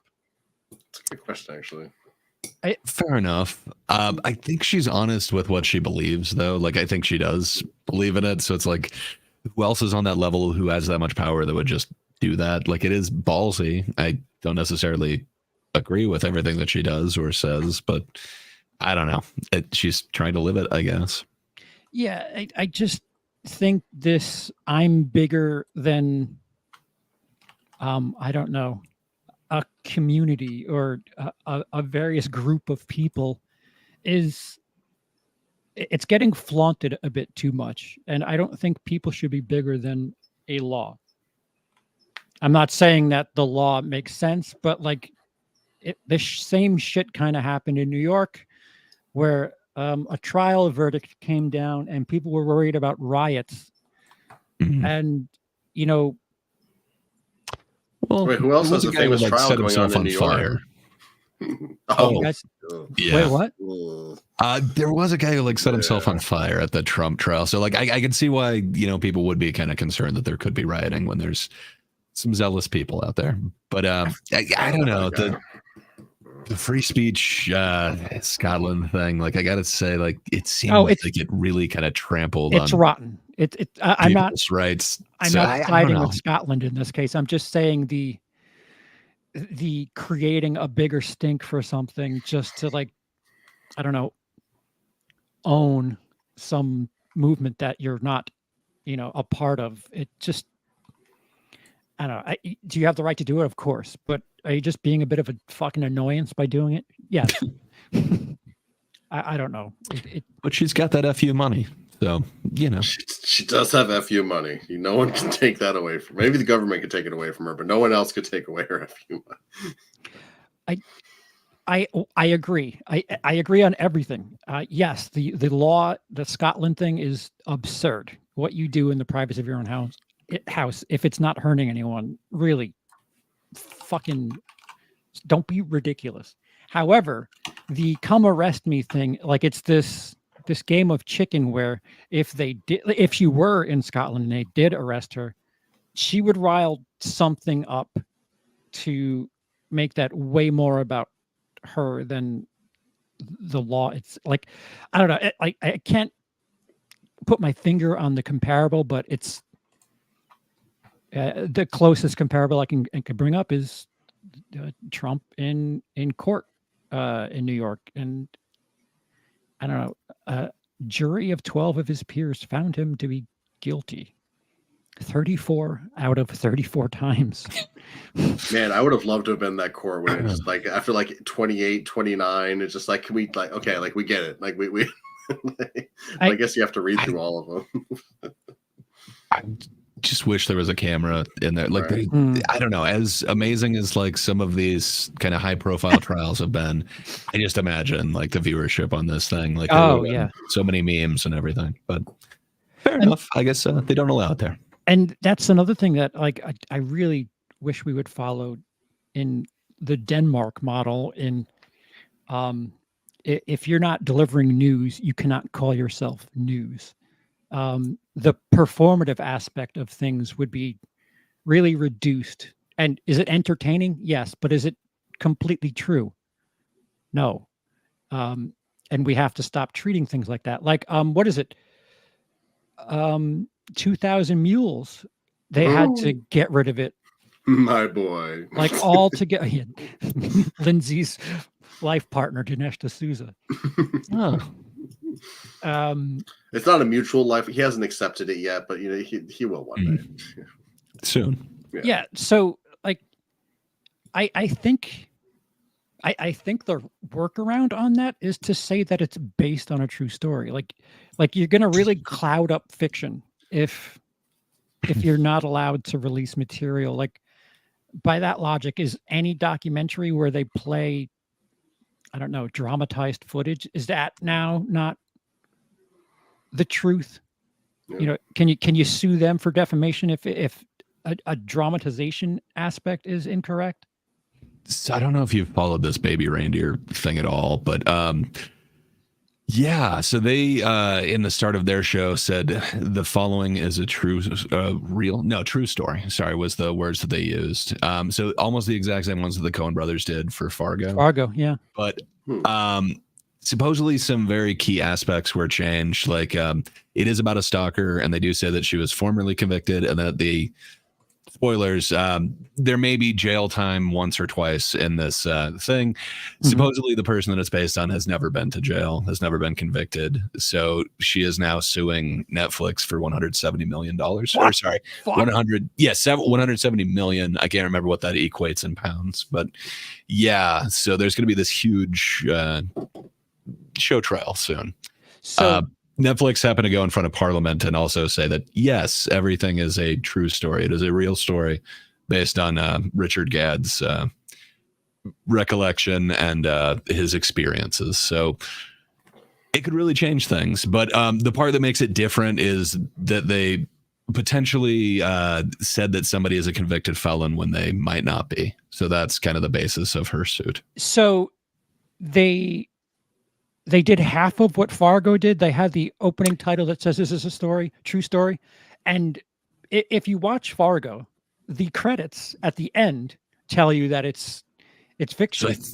So did they not do that? We're going to talk about this soon. Okay. So you know they do. Well, they do. At the end of every episode, there is that like people like the whatever clause there where like there's certain resemblances or whatever. Yeah, it's unintentional. I forget like the wording on that, but yeah, it is kind of interesting. So that's going to kind of change how that kind of comes down. But don't you assume anytime that you see something like a dramatization, like of course the dialogue's changed, like that isn't going to be everything that everyone said in there.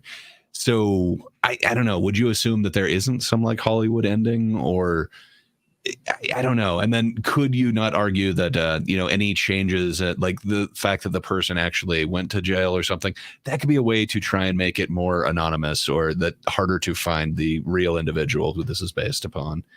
I don't know, it feels like there are certain defenses for this.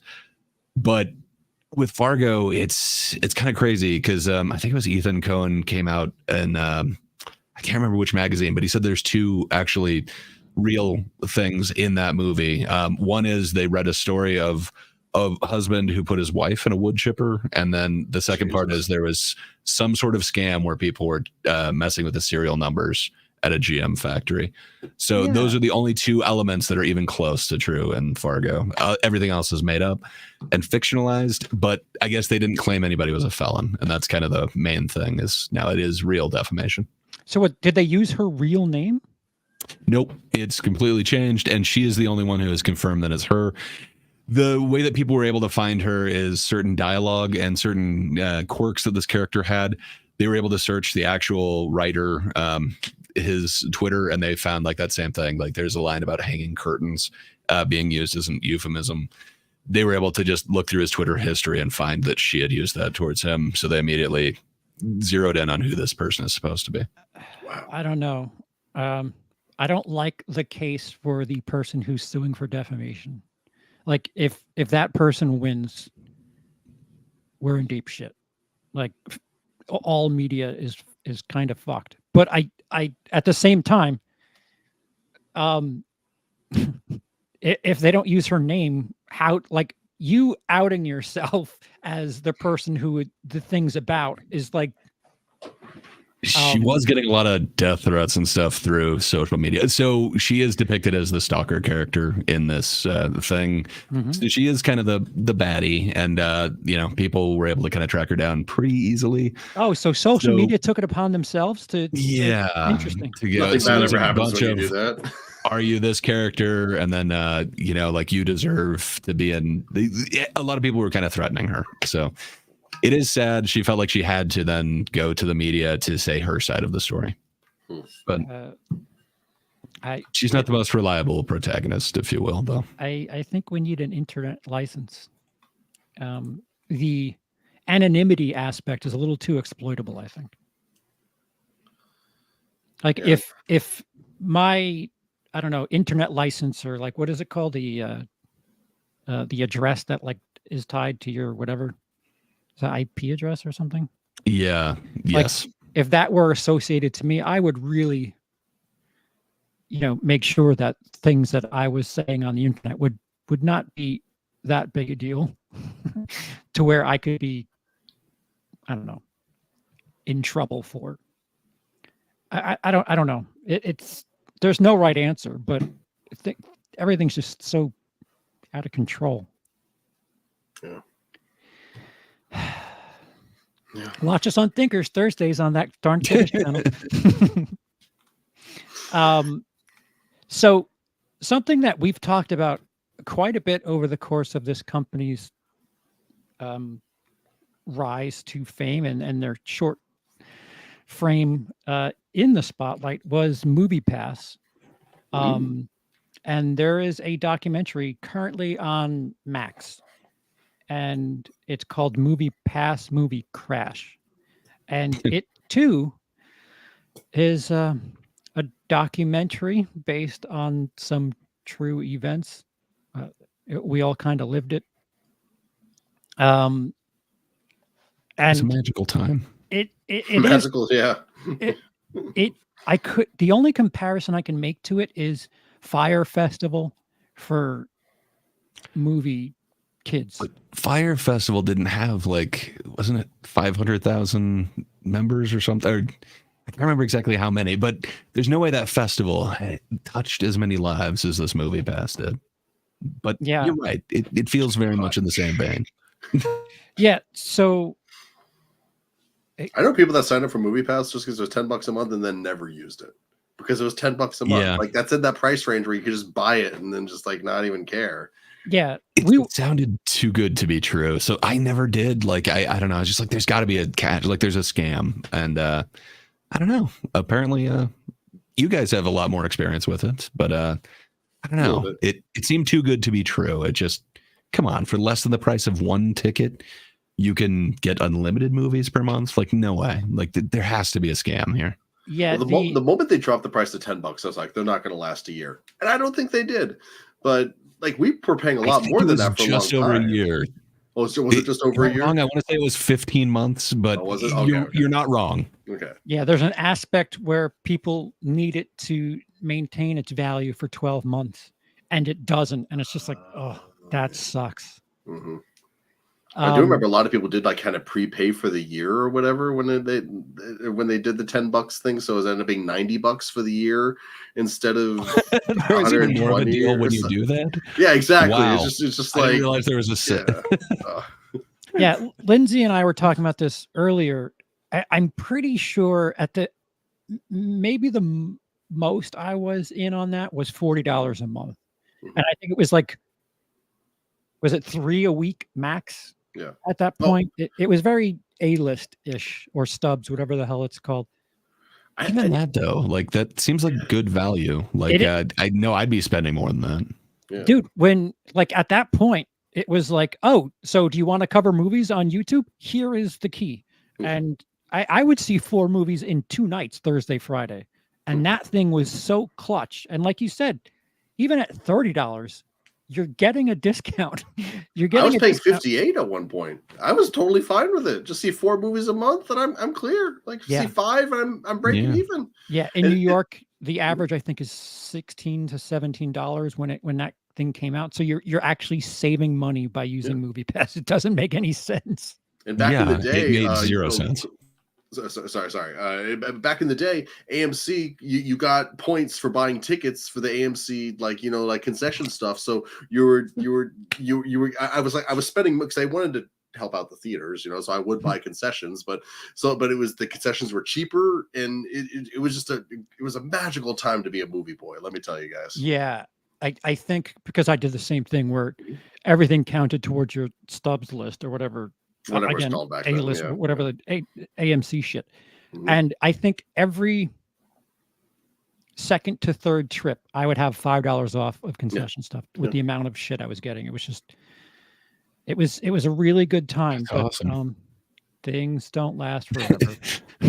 Well, it was a magical year. Yeah.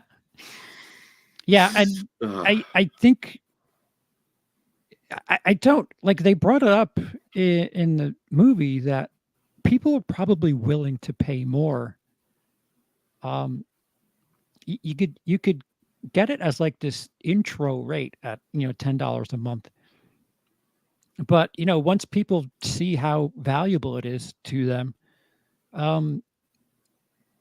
kick it up and figure out like what the different tiers are, like $25 a month for people who are only going to 2 or something like that. And like there were people that were just straight degenerates with that card. There was a guy like in this documentary or this movie, whatever, he talked about watching Avengers Endgame in pieces over the course of a week. And it was just like, dude, what?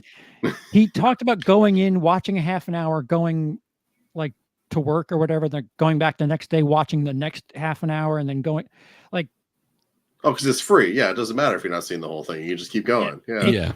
Oh, that's how the movie made so much money. We had people watching it piecemeal for an entire week.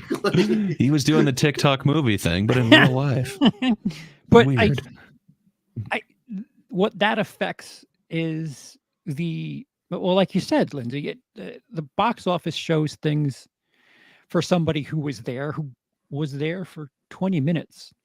I think if anything, like that culture inflated people going, or the numbers that resembled who was actually there, because I don't know about you guys, but I'm a hell of a lot lower, I'm a hell of a lot more likely to leave something if I don't feel like there's a cost in that situation. I've left more movies since seeing them for free, and this talks like this is screeners and things like that, than I ever did. I remember somebody fell asleep next to me when I was younger, and I was like, "Oh, what a waste of money! This guy fell asleep on the movie." And that changed once I started going to movies rather religiously. Yeah. Do you either of you have a different mindset when it feels like the movie itself isn't, you're getting a discounted rate if not a free ticket or something? Do you value that experience the same as you would if you dropped $25 into the experience? I'd like to think so. I don't know. Like lately, so one of the theaters near me does like $5 matinee showings, like on Tuesdays or something. It's pretty decent. I got to be honest. Like I guess that's a super discounted ticket compared to like regular times. I don't know. I don't think the movies are any less than that. It's generally not like the latest release of the week or whatever. But I don't know. I don't see like a huge. What would you call it? Like lessening of the value of the actual movie. I just, I'm a cheap bastard. I don't know. $5 seems like a steal to me. Which, for two of those, I could have seen unlimited movies for a year. I should have taken that up. I'm kicking myself now. But, and that doc is compelling. Yeah. Yeah. It's, I don't know what to compare it to, but it feels like, I mean, you could probably associate the time period with episodes of Show Business where we were running parallel. I mean, when they dropped it to $10, I remember because we talked the hell out about it. Yeah. I remember getting a second card for Emily. Yeah. Oh. I had one. Oh, you want to have a credit card? Oh, you're such a good man, CP Charles. Like, go, you, buddy. That's kind of a huge thing in it too. When they in the doc, when they lower it down from $40 from $39.99 to $9.99, they only had 50,000 cards in stock, and within I think they said 2 days they had 150,000 new people sign up. But these are real credit cards. Like they actually have to get MasterCard to like print them. Yeah, so they had to, they had to hire Brinks trucks to like So yeah, it's kind of interesting. Just they're right. Like it is a promo that people could not say no to. But wow, what a cost. Well, I still just like the thing that blows my mind about the $10 thing. And if we said this before, and the doc says it's my bad, but just like when you have a subscription model where people are using things, you're banking on people not using it. Yeah. I would go see 5 or 6, 7 movies a month but like there'd also be months where I'd only see 2 or 3, and then they're coming out ahead, making $20-$30 off me. But like, it's not possible when it's $10 a month. Yeah. And like, not to give away the story or anything, but there's like a point where they're like, once we hit this subscriber base, we'll start to be liquid, and we have deals set up with Hollywood. And I don't want to spoil that aspect of it, where like, they were going to sell information based on like what people's habits are and going to the movies. And I mean, how did any of us fall for that? Yeah, well, that's the thing. But like, do you make enough on just that to basically like take a huge loss on your actual product that you're selling? Like, I understand, like, a lot of things are free, but it's not at a loss, where every one of those cards is at a loss. Well, I don't know. Great. If you could put a pin in this, because I'd like to ask the gamers. Actually, Lindsay, you're here. I apologize. But yeah, if we can recycle it for Thursday. Don't gaming companies take hits with each system they sell? isn't that something too? Like Xbox, for every time they sell an Xbox, they're losing $75 or something like that. It's a crazy question. Maybe I don't know. 'Cause I know whenever they come out with like the new generation of consoles, there's always the who's going to be the asshole that's the most expensive that's going to lose. Like the PlayStation 1 came out, and it was cheaper than the other one, so it won. PlayStation 2 came out, it was cheaper than the rival, so it won. The PlayStation 3 came out, and it was more than double the price of its competitors, so it lost. It's like, how'd you not get the threesome on that? Like, did you think it was an accident? But they got greedy. Yeah. But I know I've heard that rumor as well, that kind of the console, you're not necessarily selling that for profit, but the games, that's where you get the money. I don't know. I heard it kind of compared to like the concession stand and the price of a movie ticket, if you will. Oh, yeah. You got to split a bunch of that, but hey, you're getting to keep all of that other stuff. Yeah. So I guess that makes sense, because they put it into subscription models. You have to pay for like PSN or Xbox Live or stuff like that now. Maybe that kind of like helps kind of bring in just like a monthly amount of dollars, even if someone's only playing older games. But yeah, so I guess like Game Pass, which it feels worth it for the $20 it is a month. It's Netflix for Xbox games. As somebody who doesn't purchase games maybe once or twice a year, like that really feels worth it to somebody like me. But you're right. Is it the new movie pass? Are they losing money on it? Because for $20 a month, like, it's to cut into how many games people are buying, right? Or am I? But I would tend to lean towards Lindsay's aspect of the argument, where there are months where I don't even turn the Xbox on. So they made their money there. So I think that there is a point to $10 a month is just too cheap.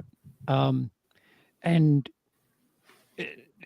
a lot of these streaming platforms, they're not figuring out, like, all of this feels so short term, right down to we're basically getting television again with these fucking micro plus networks. You're paying for it piece by piece now. It's right. Not just one big cable bill. Right. It's just so weird. Like, our cable was $100 and we complained, and everybody wanted their own different plus thing. And that was 10 and now 20. And now, like, for the price you were paying for all of the channels, you can get maybe 4 plus networks. And I don't feel like that makes sense. Yeah. I used to work for a cable company in the billing department, and people used to call in all the time and be like, all I watch is Comedy Central. Why can't I just pay you $20 a month or Comedy Central?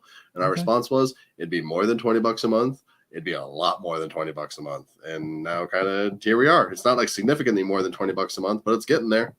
Right. Yeah. I think a lot of this stuff is very short-sighted. But without ruining the movie, I'm really rooting for Movie Pass now, because they are back. And it's back. Are they back or are they back? They're back. It seems like they're back, but it's back in the hands of, and I'm forgetting the guy's name, but he is the guy who co-created it. Stacey Coates, is that it? Yes, that's I one believe of them. that's his name. Yes. Thank you, sir. The only one who hasn't seen it. I should have looked it up, which is great because he seemed to actually have a passion for the company. And while he was operating at a loss, I think they said it was like $10,000 a month, where at their worst, they were losing $30 million a month, which is significantly different. So I don't know. He had ideas on how to scale it, and he saw, wait, like, this is going to tank it if we just keep doing this. And I don't know. It gives me hope. I hope it's going to work out for him, because he seems to have a passion for this. Right. I agree. He seems cool. And I remember a few years ago, they tried to bring Movie Pass back, where you'd watch trailers, like a certain number of like ads and stuff like that on the phone. You get free tickets, and like the phone knew you were watching the ads, because like the camera would like watch your eyes, so you couldn't like trick it. That was like creepy as hell. And I'm like, I'm staying away from that. Creepy. Is it back like that, or is it back in like a less creepy? No, it's old school back. Like it's not $10. Okay. It's like I think it's $80 a month now or something. But didn't look into the price, but it's sort of back. Yeah, it's old school back. It's back to pre-$10 days. Okay, that's good. There's potential. There's a future. Again, after watching that presentation, the documentary, whatever, I really am rooting for that company a hell of a lot, because we laughed on its grave when Gotti Oh, Oh, that so movie bad. tanked. Yeah. I forgot that was like backed by them, and Yeah. it was essentially their movie. Like that is crazy. Yeah. It's I just remember infamous. them. I mean, Oh, go ahead. You guys know who I Dan was just gonna Murrell say is? like Screen 0%, Junkies? right? Yeah. What? Both of you spoke at the exact same time. I apologize, Mr. Gray. You go first, sir. I insist. I just what is it still at 0%? I It think is so. like the first one that I knew of to get one of those. It's infamous. They couldn't have done that if they tried. And then on top of that, they went after one of the Screen Junkies, Dan Murrell, if you know who that is, because he gave like a negative review for it, where they're like, "Oh, look at how horrible and stupid this guy is for making these comments about our movies," and the guy's like, "Let's go, bitch! You want to do this?" Like, and it didn't end well for that movie at all. Yeah, I don't know. Like, they should have, if anything, because they had so many customers, they really didn't have to. I think they put $10 million into it or something. They could have blummed it and bought something for $1 million, and if 20% of your subscribers see it, you're getting your money back. So the fact that whatever they did with it, well, there's a bunch of shady shit that was going on. It doesn't seem like that movie was made for the audience. Gotti. It seems like it was more made for this guy to kind of live out his fantasy of being a film producer. Yeah. But it's a compelling doc. It is worth seeing. Like, I didn't realize everything that kind of went on behind the scenes. And granted, you're seeing somebody's kind of point of view of it, but really compelling. Yeah, I agree. If you have Max, or if it shows up anywhere, it's called Movie Pass. Max. Movie Crash. It's absolutely fascinating. And if you like shit like we do here, I'm telling you, you could probably go back to around the time that came out. You could find us running parallel to whatever was happening with that company, and we were big time supporters of it early. Yeah. And I think once they started, they said something in the movie about, I remember this because I think I was in the theater for Fallout, and that's when they started. Oh, Mission Impossible Fallout. Okay. Yeah, Mission Impossible Fallout, and I don't know, they had an issue with billing and so that was kind of the start of the end. Yeah. And Tom Cruise killed Movie Pass. Well, and then then it wasn't available for certain shows, and it got really ugly really fast. And then I remember A-List Stubs, whatever the fuck it's called, that came out somewhat close, or maybe a year later or less. And even that model, what is it, $30 a month, and you could see 3 a week? That's still really like good. 25. Yeah, it's not even 30. It's like 25, 26. Is it 25? Yeah, at least for me. I don't know where it is elsewhere, but yeah. If it's 25 in California, it's got to be 25 in New York. That's for sure. That's right. So I think the unfortunate thing about all of this is studios and theaters should recognize that there's something here. Maybe not quite at $10 a month, but if you get discounts and you kind of meet in the middle on things, people will go to the theaters more. So maybe learn something from this. Maybe. Movie theaters bad, Movie Pass good. Sort of. All hail Movie Pass. Don't take your Movie Pass marketing and go to Burning Man, that's for sure. Oh, there you go. Yeah. Or Coachella, whatever the shit they did. Coachella. I think it was Coachella. Yeah. Is that like the Crawdad version of Coachella? No, it's Crotch. CROTCH. Okay. I was seeing CRAW you in ruined my my joke. Oh, apologies. Shit. Marcy, 45 Danish Krone attack. That's sick. This is for Norm Macdonald, self-made. I actually do miss O.J. Simpson after he died this year. He was my favorite person blaming for murder. Wow. Okay. Oddly kind of tying Norm Macdonald to that kind of last thing with like Baby Reindeer. His memoir too was called, like, I think it's based on a true story. Like it's very interesting, but like his memoir is completely fictional. So it's like I don't know. It's It's interesting. I guess they probably had a lot of the characters in there sign off because they were real people that he put in fictional spots. But I don't know. I miss that dude. He is hilarious. If you haven't had a chance, read his memoir. It is hilarious and 100% untrue. Gray, I know that you've seen Baby Reindeer, and I know Patrick's been Lindsay, have you seen it? I have not. Okay. But I love me some Norm Macdonald. So if it's him or something about him, I'm interested. He's not. It's an unknown Scottish comedian. Well, he's hugely known now, but formerly pretty unknown. Okay. So can it fall under satire, Gray? What this show is? It's got some comedic moments, but it is dark.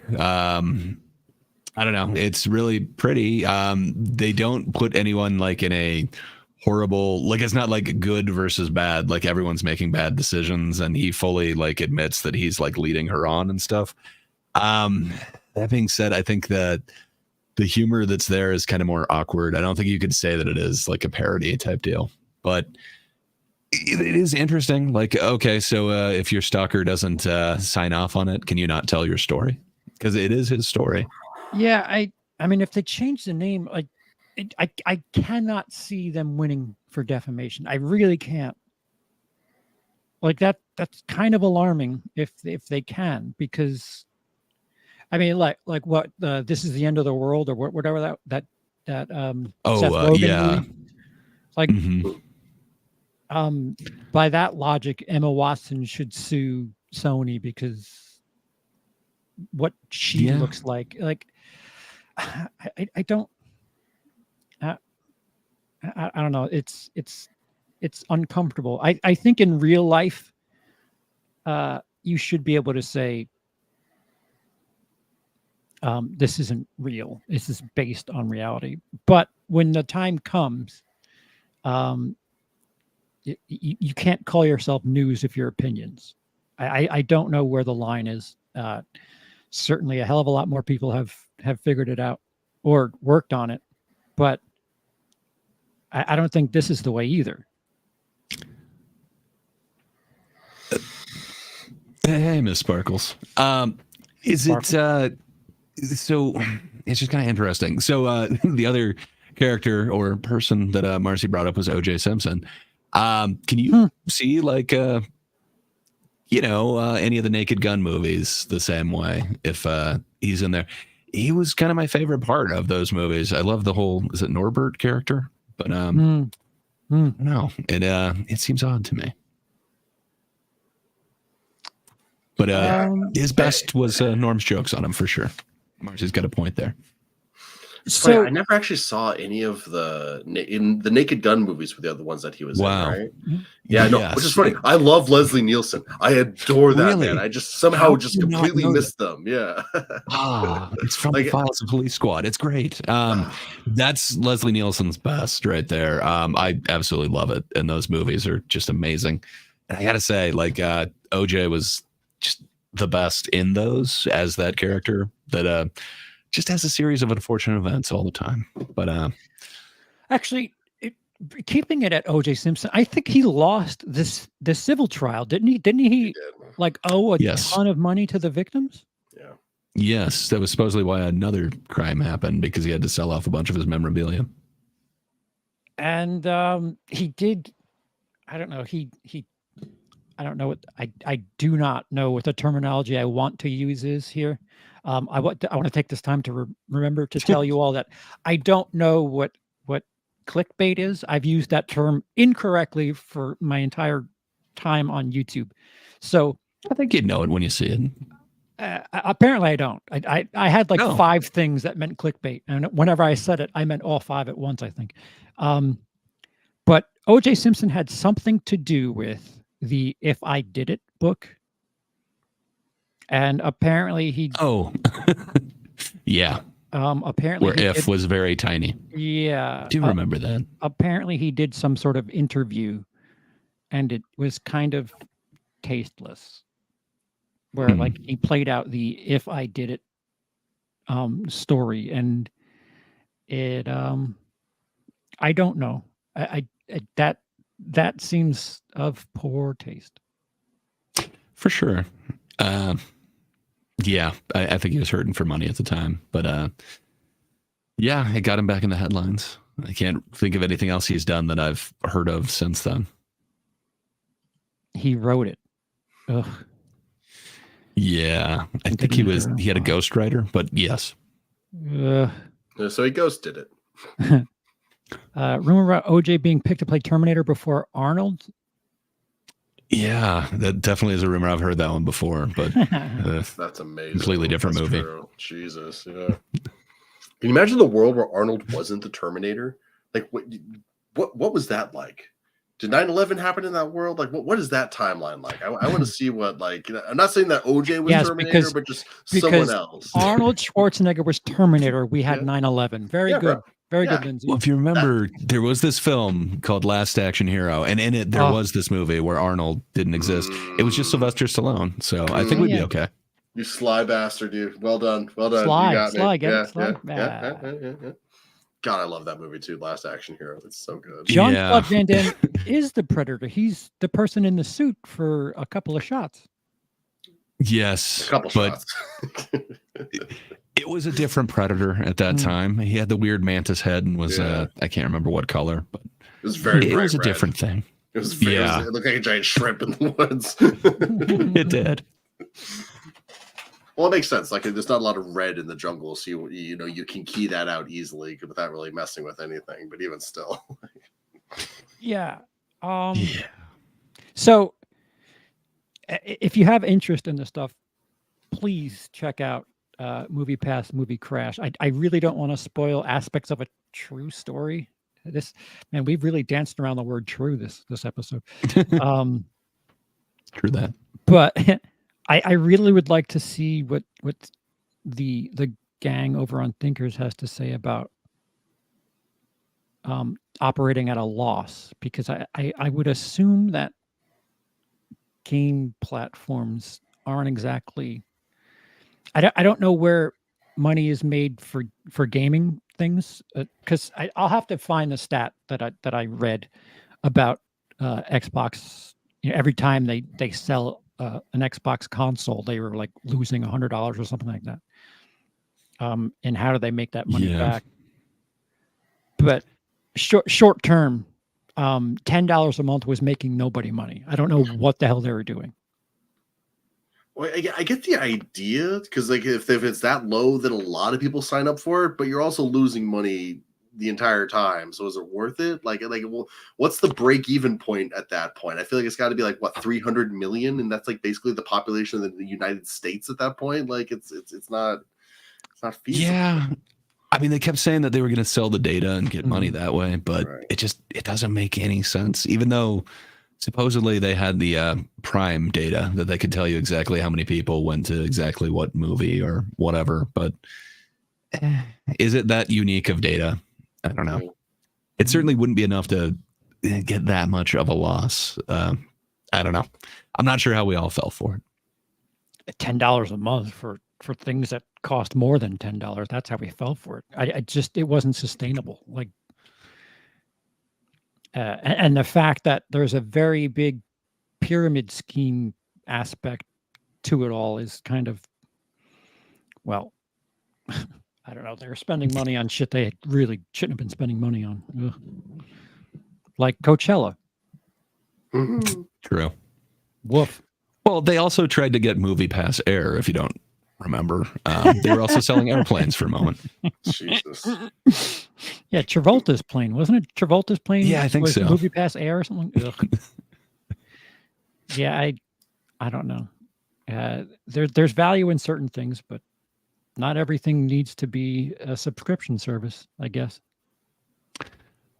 It's one of those that kind of ushered in the craze. I don't know.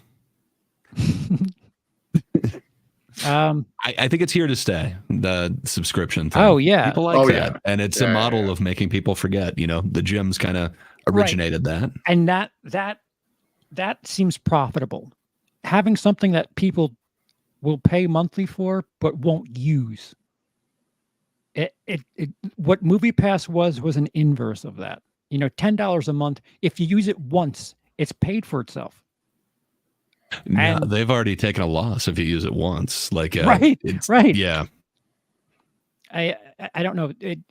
The fact that there's the AMC version of that and it's still going tells me that some aspect of it works.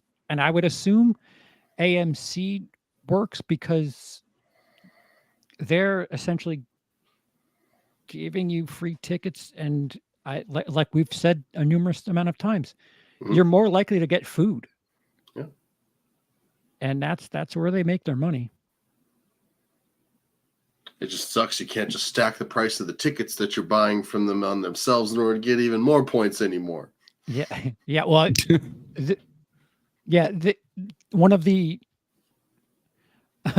aspects of like the end game to them breaking even was we'll get a piece of the concession. We'll get a piece of this. Once we show all our records to the studios and theaters, we'll get in on everything.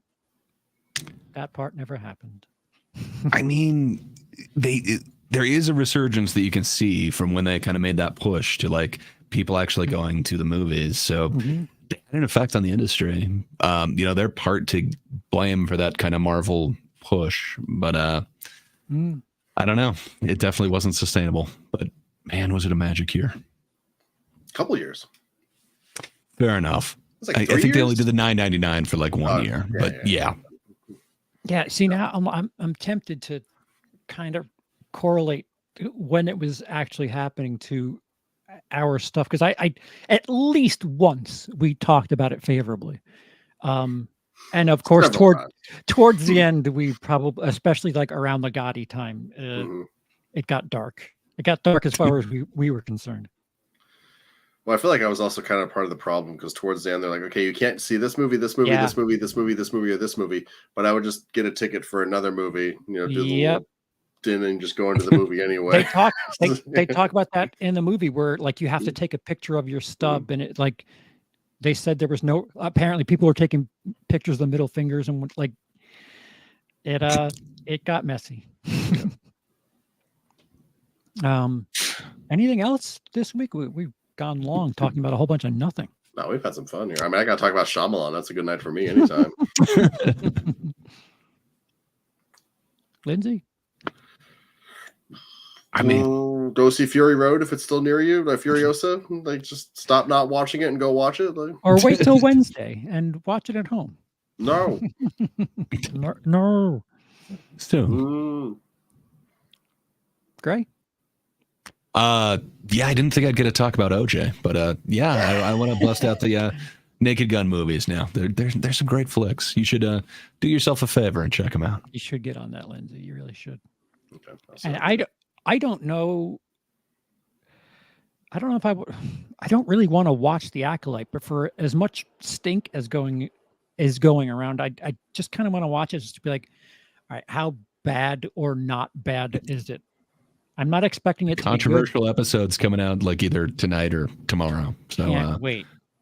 Yeah, it's the big one. And then there's this.